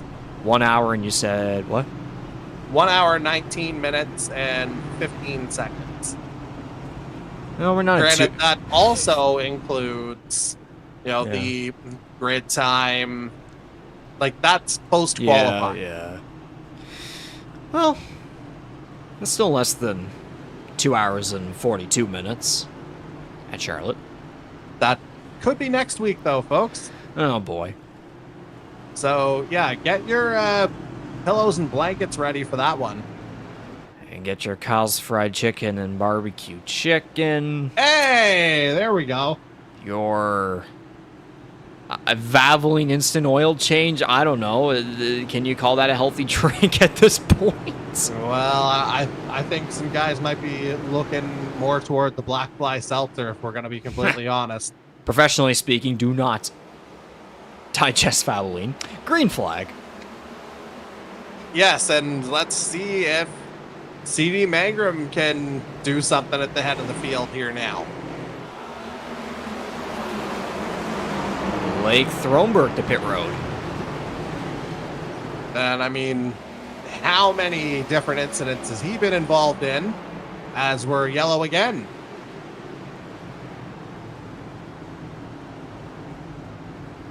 Did someone get the Scott Bailey treatment? Around and then right back to straight? Now that is a good Oh! Well, we found out what happened. Oh! Ouch, Jose Mercado. Yeah, just chose the absolute wrong time to get loose into the turn and, yeah, nose first. Yikes.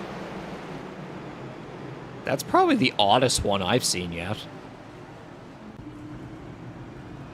Yeah, it'd be up there. So a couple cars on pit road, including Justin Belmonte, Matt McDonald. I think we have to play a certain thing. Hey, I mean, we love it, but I think Little Rescue might be looking for extra out of their sponsorship after tonight. And you said overtime earlier as well. I did.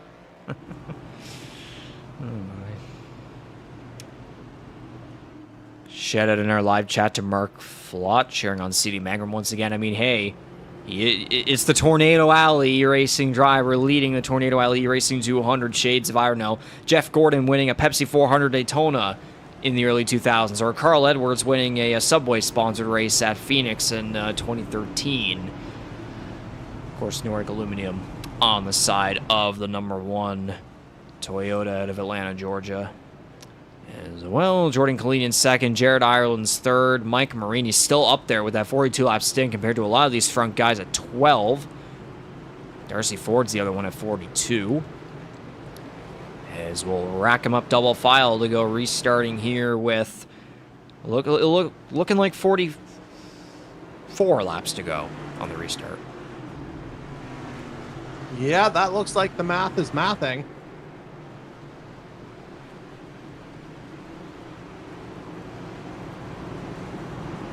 And notably, track temperature cooling off slightly down to 76 now from 79. Humidity still up there at 80. Winds have dropped a little bit as well, so we'll see if the guys can get a little bit of a handle this time around. Quite the handle on the jump out of the number 1 on the restart. It's been a common trend here tonight for first place on the restarts. Top 3 single file. Marini versus Bailey. At the back of the top 5. Marini gets turned to the outside wall. They stay straight, though. We stay straight, but hopefully no one has a panic here at the middle of the pack. Yeah, we'll have to see if Marini can get up to speed. 3 wide. Ercolini way up high. Ugh.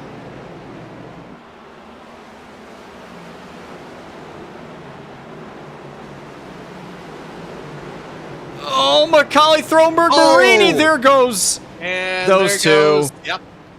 Ercolini. Oh, the 17 collects Sears as well. Good grief. Yikes. We're running out of like 1 or 2 word reactions to literally everything. Well, I mean, all this yellow, like, I'm almost feeling like I want to be old Gellert at this point. Sears damn near got the barrels.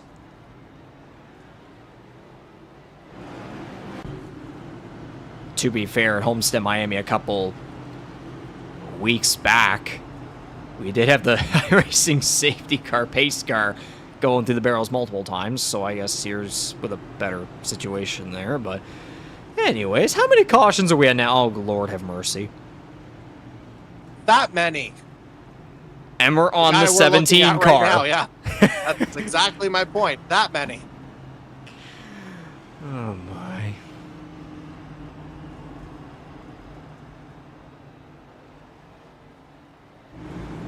Oh, we got a Jason Butler comment in our live chat. Voodoo Burgers and more coming July of this year. Also, internet was getting wonky, so I thought it prudent to just get out of the lobby. LMAO. Well, that's, that is sensible thinking from the number 10. And Jose Mercado calling it a night as well. Sorry to interrupt. Keep going. No, that's good timing. No, I was going to say that prudence is part of what's made Jason Butler popular and a somewhat prominent voice within the E-Motorsports Network, more of which we're going to see next Tuesday on the drop of our premiere of E-Motorsports Network Classic Races. Yes, sir. I would... Yeah, looking forward to seeing that one come out. Anyway, sorry, I walked all over you there. Yeah, we did back and forth, so you got me back. Yeah, I would hope maybe the next race perhaps we go into our NASCAR history. There are definitely a lot of classic races from back in the day. Of course, off the top of my head, there'd be our first ever iRacing race, the GTR 250 for season number 4 in 2023. Or there were plenty of good races back in the console era as well, that I'm sure you probably have more off the top of your head whenever you had the play-by-play role specifically. But anyways, back to this as per usual. Under 40 laps to go. It's Jordan Kalinian's 00 leading the field. Back to green, it's Jared Ireland, CD Magram second and third.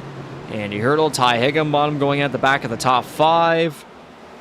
Top 3 about single file as Magram stays ahead of his teammate. In back, Darcy Ford may have almost pushed Higginbottom up the hill. Kyle Knoll drops back. Higginbottom with a tap to the outside. Ford dives back underneath. Oh, there was a tap there in the left rear. Oh, Higginbottom squiggly. Oh, God. Thronberg around on the inside.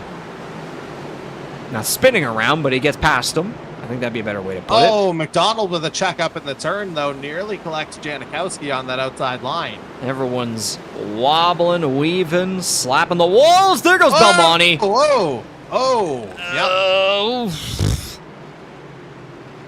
Yep. Nearly saved it, did Belmonte that time.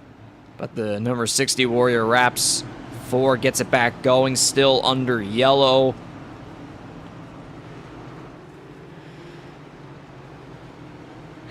So, as a reminder to our audience, or for those who may not be aware of this particular fact, we do not have fast repairs within this particular series. So to see, prior to that yellow, Blake Thronberg running 5th and Darcy Ford 6th after everything they've been through tonight, that is no less than shocking, folks, just to highlight those two in particular.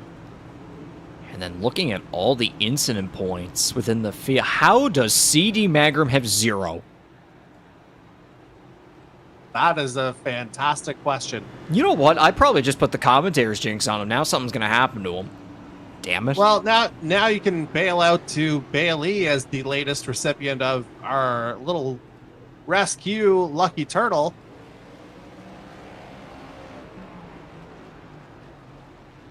There he is. I think there's a lot. Audrey, yeah. she.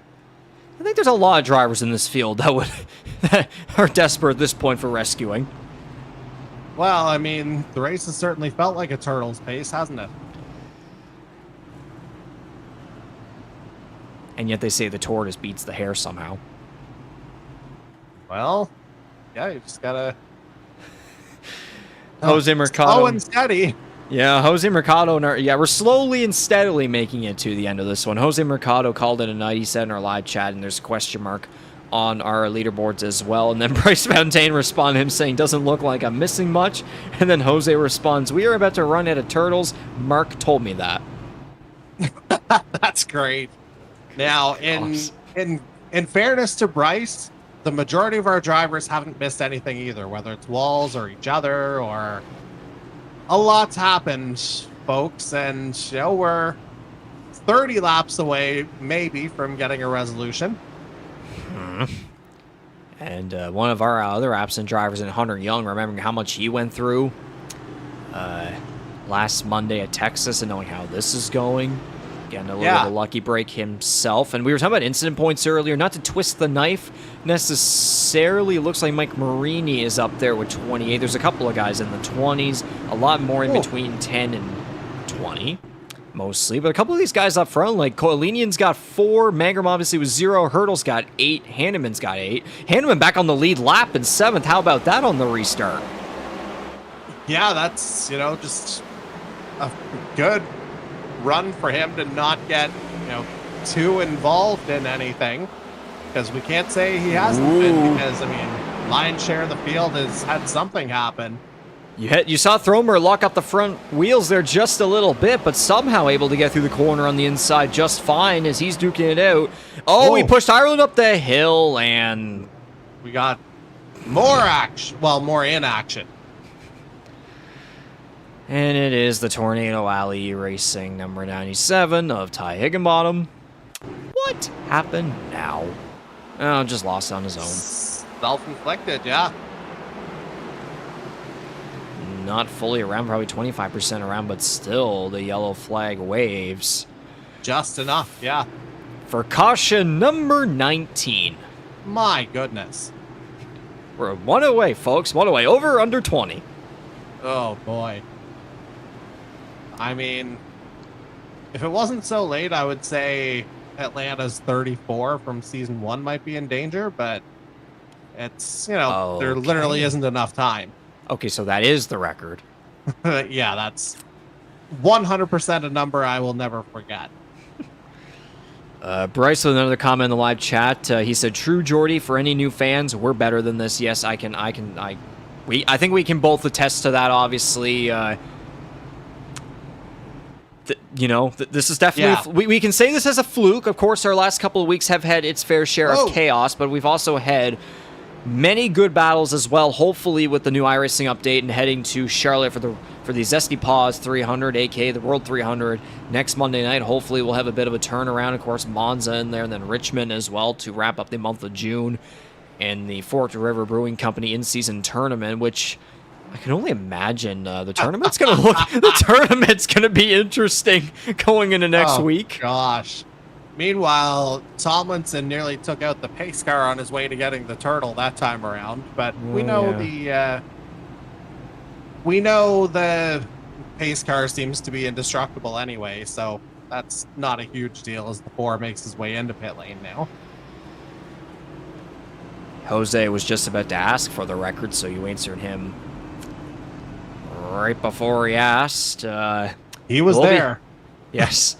We'll be coming to 25 laps to go this time. Kalina Magram on the front row once again. Pace car lights off. Car number 3 in position number 3. Jared Ireland's 4th, Andy Hurdle 5th, Raymond Hanneman and Corbin McCauley both bouncing back from plenty of earlier incidents. I mean, the 17 has done this in the past couple of weeks with some redemption arcs. Yeah, I mean, I think we might have to inspect some of these next-gen cars for Teflon, potentially, within the construction, because I don't know how some of these guys are still in it. Yeah, 18 cars on the lead lap, and 20 cars left remaining of the 23-car field that started this one. Kalinian gets the jump once again, as Thronberg will look underneath Magrum for the runner-up spot. Oh, Ireland might have had a bit of a moment there. Does Hurdle take advantage? No, he gives him the bump and stays in behind. It's Hanneman and McCauley on the high line. Yeah, that was a huge snap from Ireland in the turn, but good job to save it. Oh, boy. Ireland gets turned Hurdle about as well. McCauley was up into the wall. Literally right after I complimented him for saving it. We're both jinxing drivers at this point, damn it. Oh, Hanneman.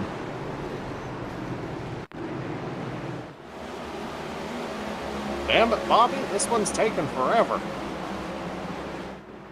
He yeeted it right into the corner. Or into Ireland, really. Yeah, I mean, yeah, yeet is one word to describe how this is going. I can think of another 4-letter word, but that would, get us taken down. Yeah, how much more vocabulary do we have for the rest of this one? We'll just pull the Wile E. Coyote and just hold up signs when we want to say things. I mean, I know we're not on camera right now, but we'll make it work somehow. If we were, that would be an interesting post-race broadcast booth. Well, I mean, technically, if you wanted to in Video Ninja, you do have a telestrator, I believe, so you could have some fun with that, as Charlie Sears appears to be our newest Lucky Turtle recipient. My camera's not even set up, and that's probably a good thing. Correct.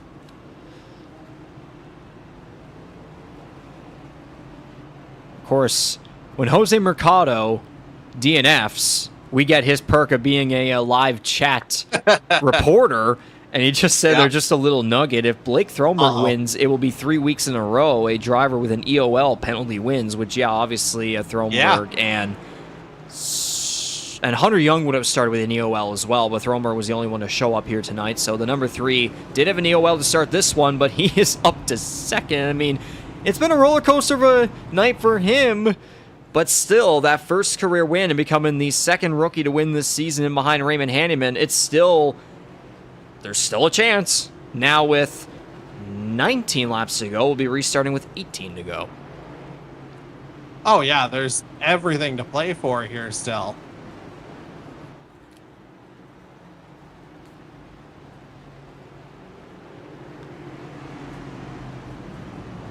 So, looking like pretty much everyone obviously is going to make it to the end here, but I do notice Darcy Ford and Mike Marini are both on 69 lap stints, so not sure.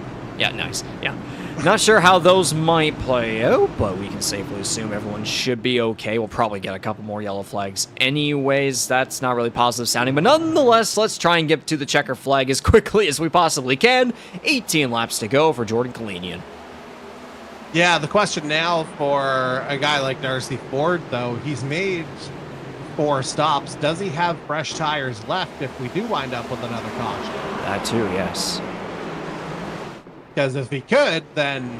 Oh my goodness. Oh, wow. Where's the yellow? What? Where's the yellow? Did iRacing just give up? I don't blame them.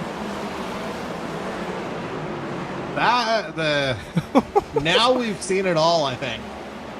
Quick replay. They're probably going to wreck under yellow. Oh, Kyle Knoll. Both walls. Sears, Ercolini, Wilson. Well, now it might be yellow. Oh, McCauley as well. Oh, yep. I was right. Something happened under yellow. Somewhere. Yeah, I just happened to see it flashing on mine, finally. Take a look at what he did. Oh, wait, whoa, that's with the lead pack, whoa. But where's the yellow?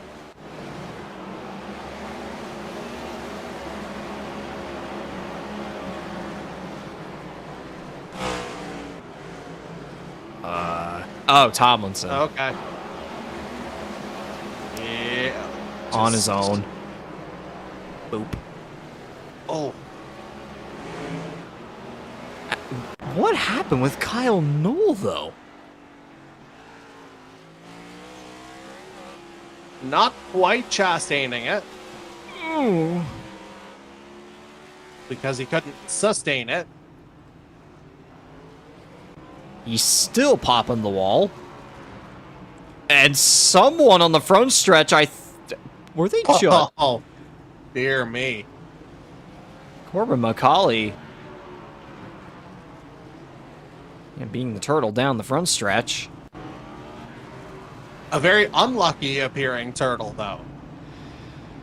Yep.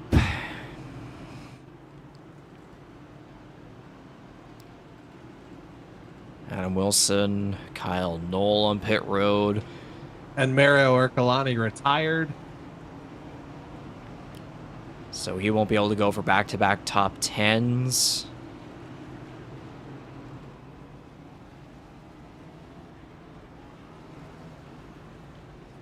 Bryce Fontaine says the flagman dislocated his shoulder, unable to continue. Yep, that's exactly what happened. I mean, that's plausible.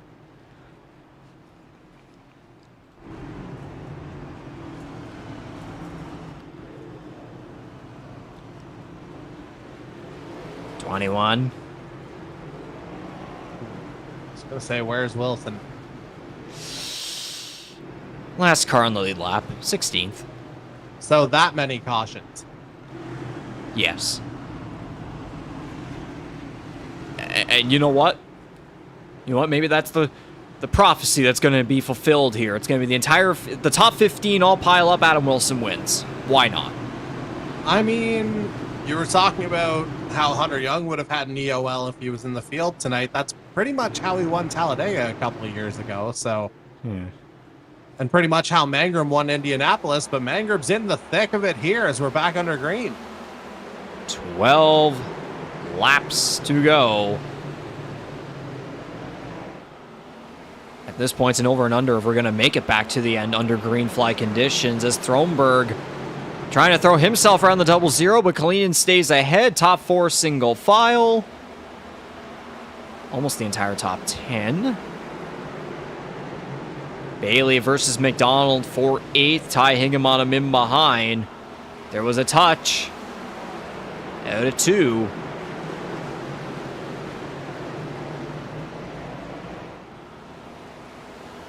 Oh. Oh, no. Oh! Oh, Darcy Ford hard hits Matt McDonald as well.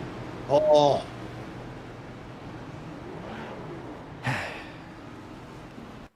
What do you know? Well, we know there's been a lot of yellow.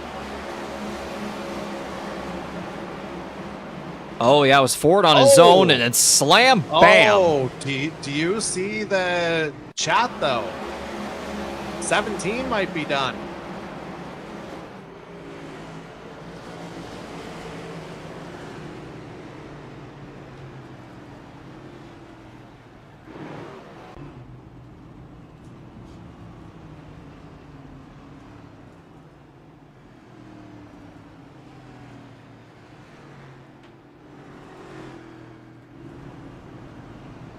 Still pacing. Well, I'm just basing it off of the blown engine commentary that appeared in the YouTube chat.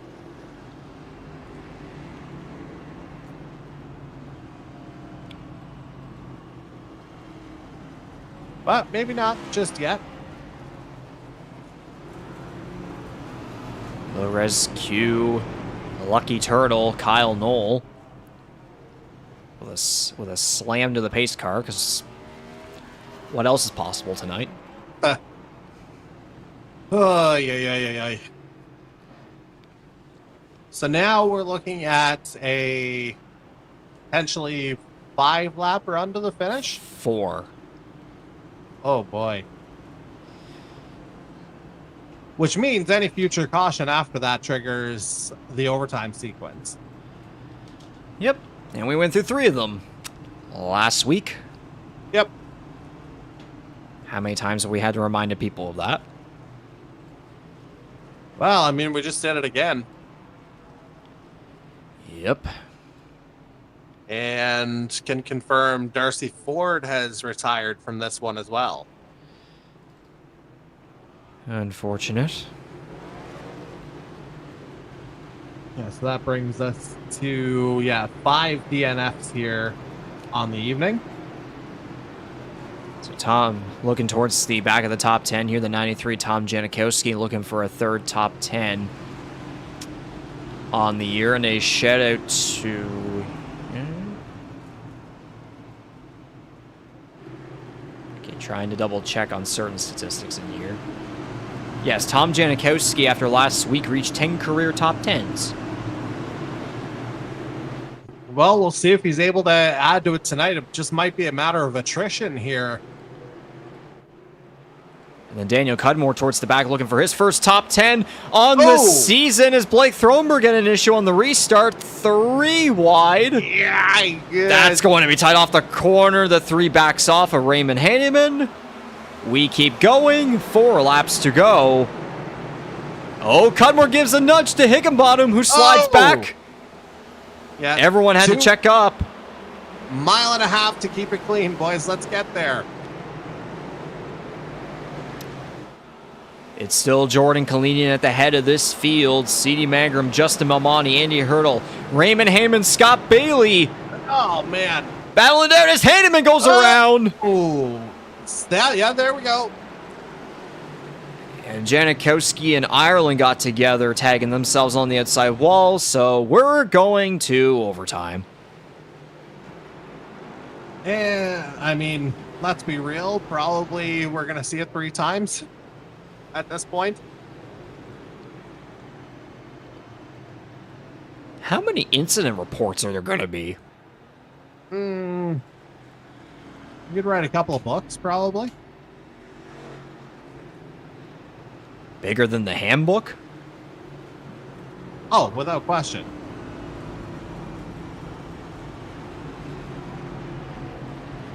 So again, trying to stay on a positive note here, trying to go through some of these other recent milestones and accomplishments, of course, using our all-time rankings. What else do I got? Corbin McCauley's still within this one, back in 16, 3 laps down, just trying to finish this one out. He has become the next driver to amass 110 career starts in the series. Raymond Hanneman's win last Monday put him as the 26th driver all-time to win a E-Motorsports Network NASCAR Series race, and will be interrupted by that to get a lucky turtle on Corbin McCauley. Goes to 2 laps down. There we go. What else do I got? Of course, Scott Bailey's start tonight, I believe, is going to get him to 70 career starts in the series. Corbin McCauley also became the 2nd driver ever to reach 80 career top 10s. Bryce Fontaine reached 15 career starts last weekend.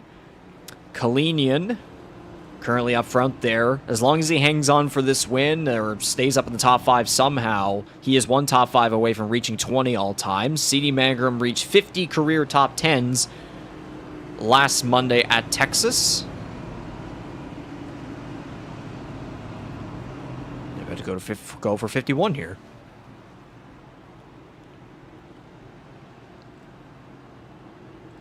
All right, so let's just see how this one goes here. I mean, Virginia has some history. I mean, if you look at American Horror Story, they did a whole Roanoke season based on a indigenous county in Virginia back in the day. We'll see if this finish is any scarier on similar territory.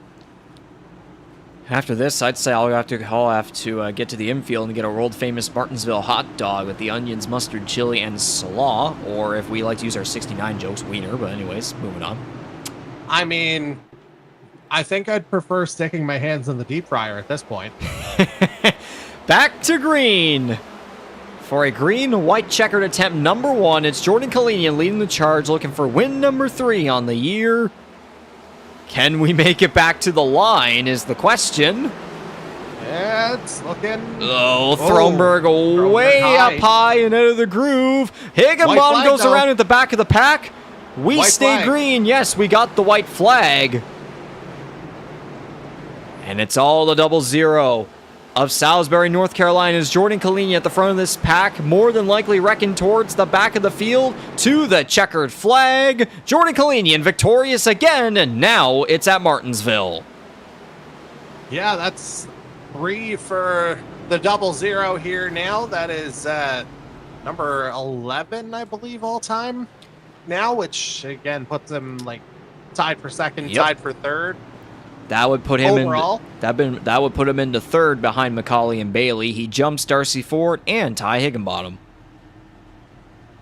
And again, he's done that in a fraction of the time. The easiest way to be able to navigate a track like this one, make sure you're not around anybody else. And somehow that's what Kalinian was able to do for the most part. CD Mangrum doing the same and getting his second place finish. And how about a quiet P3 from Justin Belmonte? Yes, sir. How about that for the number 60 Warrior Raps Ford making his return after being absent last Monday at Texas Motor Speedway. So Jordan Kalinian, 11 career wins and now 29 total starts. If he makes the start next Monday at Charlotte, he will become the next driver to reach 30 career starts, and that will tie him with Mark Cox. Indeed it will, and running on just about a 40% win rate here in the series. That's just astronomical numbers. Tick-tock grandfather clock going to the 00 of Jordan Kalinian. We will head into some sort of a voice chat and have a word with him. Yeah, instead of the tick-tock, I think the ticking I was hearing was the time bomb of this track all night long. Honestly, the way this race went, it was basically tick, tick, tick, tick, so on and so forth. Sounds about right. Anyway, so by the looks of it from our results, 14 cars finished on the lead lap. Almost half the field on the lead lap, which honestly you could argue that...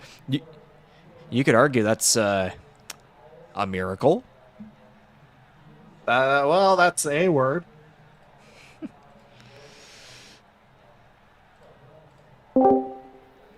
Ay. So we are awaiting the presence of the 00. Your winner here tonight of the 3rd annual Tornado Alley E-Racing 200 at Martinsville Speedway. Certainly the way tonight went, a tornado definitely went through here, although you could also argue it was probably a damn hurricane we had the whole time at this rate. Yes. Yeah, without question. It was something just a little stronger, which I think some of these guys will be reaching into the fridge for. Anyway, we do have a Jordan Kalinian on Discord, so let's head over there.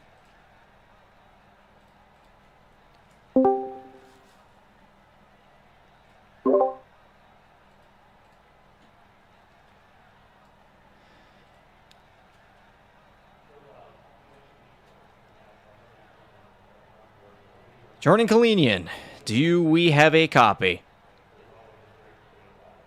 Got you, Regan. Can you hear me? I can hear you loud and clear. Jordan Kalinian, 3rd win on the season, 11 all-time. Now jumping up to 3rd all-time in career victories on the series. First time getting a grandfather clock here at Martinsville Speedway in our return to the Virginia short track for the first time in 4 years, season 2, 2021 to be specific. And the best way to put it is, how were you able to come out on top here in whatever the heck that race was tonight? Oh, man, it's really just a race of survival. Get to the lead, stay in the lead. That's the best way to survive it. Indeed. Take us through the entire race, cautions breed cautions and making your way back up to the front. There was one point where you fell a couple of positions back here, but you're right back up there in no matter of a time. Again, you started this race on the pole as well, so it's as if literally nothing happened, and you had that dominant speed. Staying up front as all the carnage happened behind you, so kind of take us through your perspective of how things played out. Yeah, definitely. The race was really pretty smooth for me for the most part. I think had that one incident with, it might have been Bailey, coming off of turn 2. Just got into a little bit, only 12 seconds of damage, got that repaired. The car was fine for the rest of the night. Had a couple times where I did an alternate strategy and got behind some guys, but the fresher tires really helped. The way I was driving the corners, I had a pretty good rolling speed in the center, so that really helped me be able to make the passes, and that let me get back to the lead, and as long as I just maintained it, I knew I was going to be in a pretty good spot. And, of course, trying to bounce back from a fortunate result there at Atlanta Motor Speedway, 19th place finish, and then 5th at Texas 1, or 2 weeks later, as a matter of fact. And now getting the job done here at Martinsville. Jordy, what do you got for Jordan tonight? Oh, man. Well, I guess I'm trying to figure out if I actually have a connection first, because it's showing me that Discord isn't giving me an input. Can you guys hear me okay? Yeah, no, we got you. We got you. Okay. All right. Yeah, Discord just throwing yet another wrench into things, which, yeah, Jordan, let's take a, again, kind of closer look at everything that went on here. I mean, you pretty well summarized it with Regan just a minute ago, the fact that, you were able to pretty much keep yourself clean over the majority of the evening, but I think I might have asked you this question a couple of weeks ago, or I asked somebody this question, but in your case, I know being at the front helps this, but how were you able to kind of maintain your focus in the name of all the stop and start nature that tonight's race brought? Yeah, it's actually pretty difficult because every restart, the car reacts just a little bit different. You got different guys behind you, different guys next to you. So you really got to just keep changing up your restarts to keep them guessing. And as soon as you get through turn 2, you're able to look back and see what kind of a gap you got. And then you can kind of relax or figure out if you got to push a little bit more and manage that. Yeah, and that actually brings up another point. Like, we noticed a huge emphasis on restart control from the head of the field, whether it was yourself or Corbett McCauley, Raymond Hanneman, anyone who was up at the head of the field at any point during the evening. And it seemed like there was always that kind of a jump there from the race leader. So what was it in your particular case when you were controlling restarts that seemed to work for you as you were able to make those dives into turn 1 and try to establish some gaps? The biggest thing is just never do the same thing twice. Make sure they don't kind of get into the same rhythm as you are. It really helped at the end there. I think CD only had 2 right sides or either no tires, and was able to kind of play the air a little bit and let him stay side by side with second place, and really helped me get a little bit of a gap on the restarts. Yeah, and then that takes us back to that final one. So the fact that you guys were able to make it back to the white flag, obviously, you don't feel comfortable until you're seeing the checkered flag, but how were you just able to kind of handle that final restart in particular in terms of, just making sure that it was smooth sailing, or at least as much as it could have been given the circumstances? Yeah, that final restart, they were kind of lagging back a little bit, so I just took off early, and they weren't able to get to me. And they were just, again, managing it. Pushed very hard through the first lap, and then kind of rolled out of it a little bit more and was a little more not as aggressive for the last lap, just to make sure I got back. There's a pretty big bump in 3 and 4 that if you hit it wrong, it'll just snap the car around. So just kind of avoiding that and getting to the checkers. And obviously you were able to do that once again. And yeah, this is a nice little run of form you've got here early in the season. 3 wins out of 7 to this point in the year. And again, number 11, which moves you up the career list, as we mentioned before. So I guess well done on surviving that as much as anything else, as I hand it back to Reeves. I'm sure I tap danced over a couple of questions that he might have had along the way. Thank you, Jordy. You got it. Considering how that all went, I think you pretty much filled everything out right there. But one thing I'll point out, Jordan, is that you and CD, of all the finishing drivers, you and CD Magrin combined for a total of 4 incident points. He got 0. I mean, you did get a couple in there as well, but yeah, I guess CD Magrin was essentially a monster out of all that one. Then you only got a couple points yourself there. So how about that? Yeah, really impressive for him to get 0 through that whole thing. He was back in the mess for a lot of it too, so just good on him for being able to do that. So already seeing some of the chats here through Discord, especially. Do we completely remove this race from all memory? I think that would be the correct course of action. Other than the fact that you won, I think we'll keep that there, of course. But yeah. nonetheless, we move on here from tonight. Next Monday night, the Zesty Paws 300, the World 300 at Charlotte Motor Speedway. Going to do some more endurance there. It'll be interesting to see how the iRacing update tomorrow plays out with supposedly this next gen car being going to be a little bit more like the real life counterparts. So perhaps we see some dirty air come into play and maybe things get a little bit cleaned up next Monday nights. And then, of course, Monza coming down the line as well. You'll be looking to bounce back after an epic duel against Jordan Kalinian that he barely bested you at last year. So how are you looking for the next couple of weeks here with, the World 300 at Charlotte, and then you got Monza after that? How are you going to carry this momentum forward into Charlotte and Monza? Yeah, absolutely. I'm always looking forward to the road courses. I feel like I've got a pretty good thing going at those so far the past couple of years. Charlotte, I did the iRacing Coke 600 a couple weeks ago there, and I feel like I figured out some things. So we'll see how much that update you're talking about changes how the car feels. But I think, in theory, at least a lot of that stuff should still transfer over, and just see how like managing tires and stuff like that goes. But always excited to get back to a mile and a half. I feel like they provide the best racing. It's a little more fun than everything else, a little bit cleaner. Indeed, certainly doing a full 600 there will help you for just only a half one that we'll be doing next Monday night. So to wrap this up, for our third time talking to you thus far this season, who gets a thanks once again? Just appreciate the league and all the sponsors putting this on. It's been fun. Indeed, it has been fun, of course, moving on from tonight, obviously. But regardless, Jordan Kalinian, the 00 out of Salisbury, North Carolina, 3rd win on the season, 11th career win on all time, and the next driver to earn a grandfather clock at Martinsville Speedway in the 3rd annual Tornado Alley E-Racing 200, round number 7 of 21 for season 6 of the E-Motorsports Network NASCAR Series on iRacing. Jordan, once again, congratulations, and we'll see you at Charlotte Motor Speedway, trying to go for back-to-back wins and win number 4 on the year next Monday night. Thank you, Regan.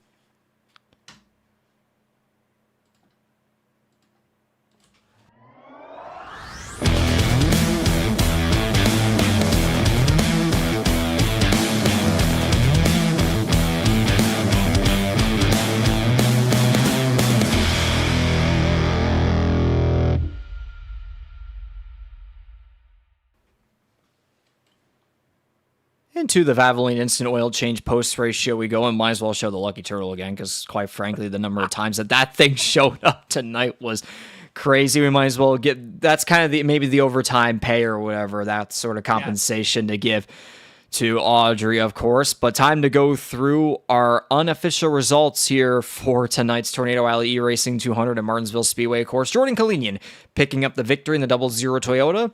CD Mangrum, Justin Melmani with podium finishes. As you said earlier, Jordy, quiet run and result out of the number 60 in his return after not being with us at Texas last week. Andy Hurdle, Scott Bailey rounding at the top 5, Mike Marini 6th, Jared Ireland 7th, Daniel Cudmore first top 10 on the season, first one in a very long time, I must say. Tom Janikowski pulling off another top 10, Mason Tomlinson rebounding from some stuff earlier to claim a top 10 finish. Raymond Hanneman, Blake Thronberg, Kyle Nolan, Adam Wilson round out your lead lap cars, 14 only finishing on the lead lap, and then Ty Higginbottom, top 15 finish, Corbin McCauley, Matthew McDonald, Darcy Ford, Charlie Sears, Mario Ercolini, Jose Mercado, Jason Butler, and Ryan O'Toole round out the 23 car field here tonight. And thus, yeah, I don't know what that was. What it was me being thankful that it wasn't 250. Is there I don't know if there's a better way to summarize that. Yeah, something like that. But of course, it's done and over with. I don't know if you call it third time's the charm, whatever-esque. No. Probably not even close. But anyways, it's done and over with. We're moving on from Martinsville tonight.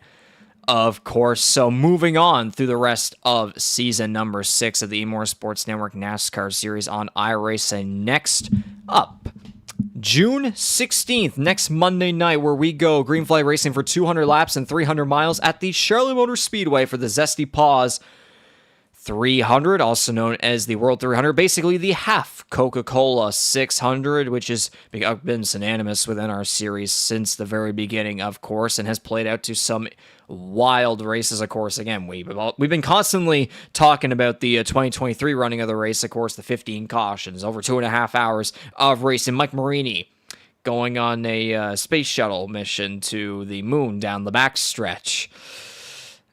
And of course, might as well shout out too that the Zesty Paws Challenge will begin next Monday night, June 16th. So one race per month between June and August. So it starts with the 300 at Charlotte next Monday night, and then July 14th it is the 81 miles of Chicago, and then the Zesty Paws 250 at Bristol Motor Speedway. Back to short track racing on August 4th.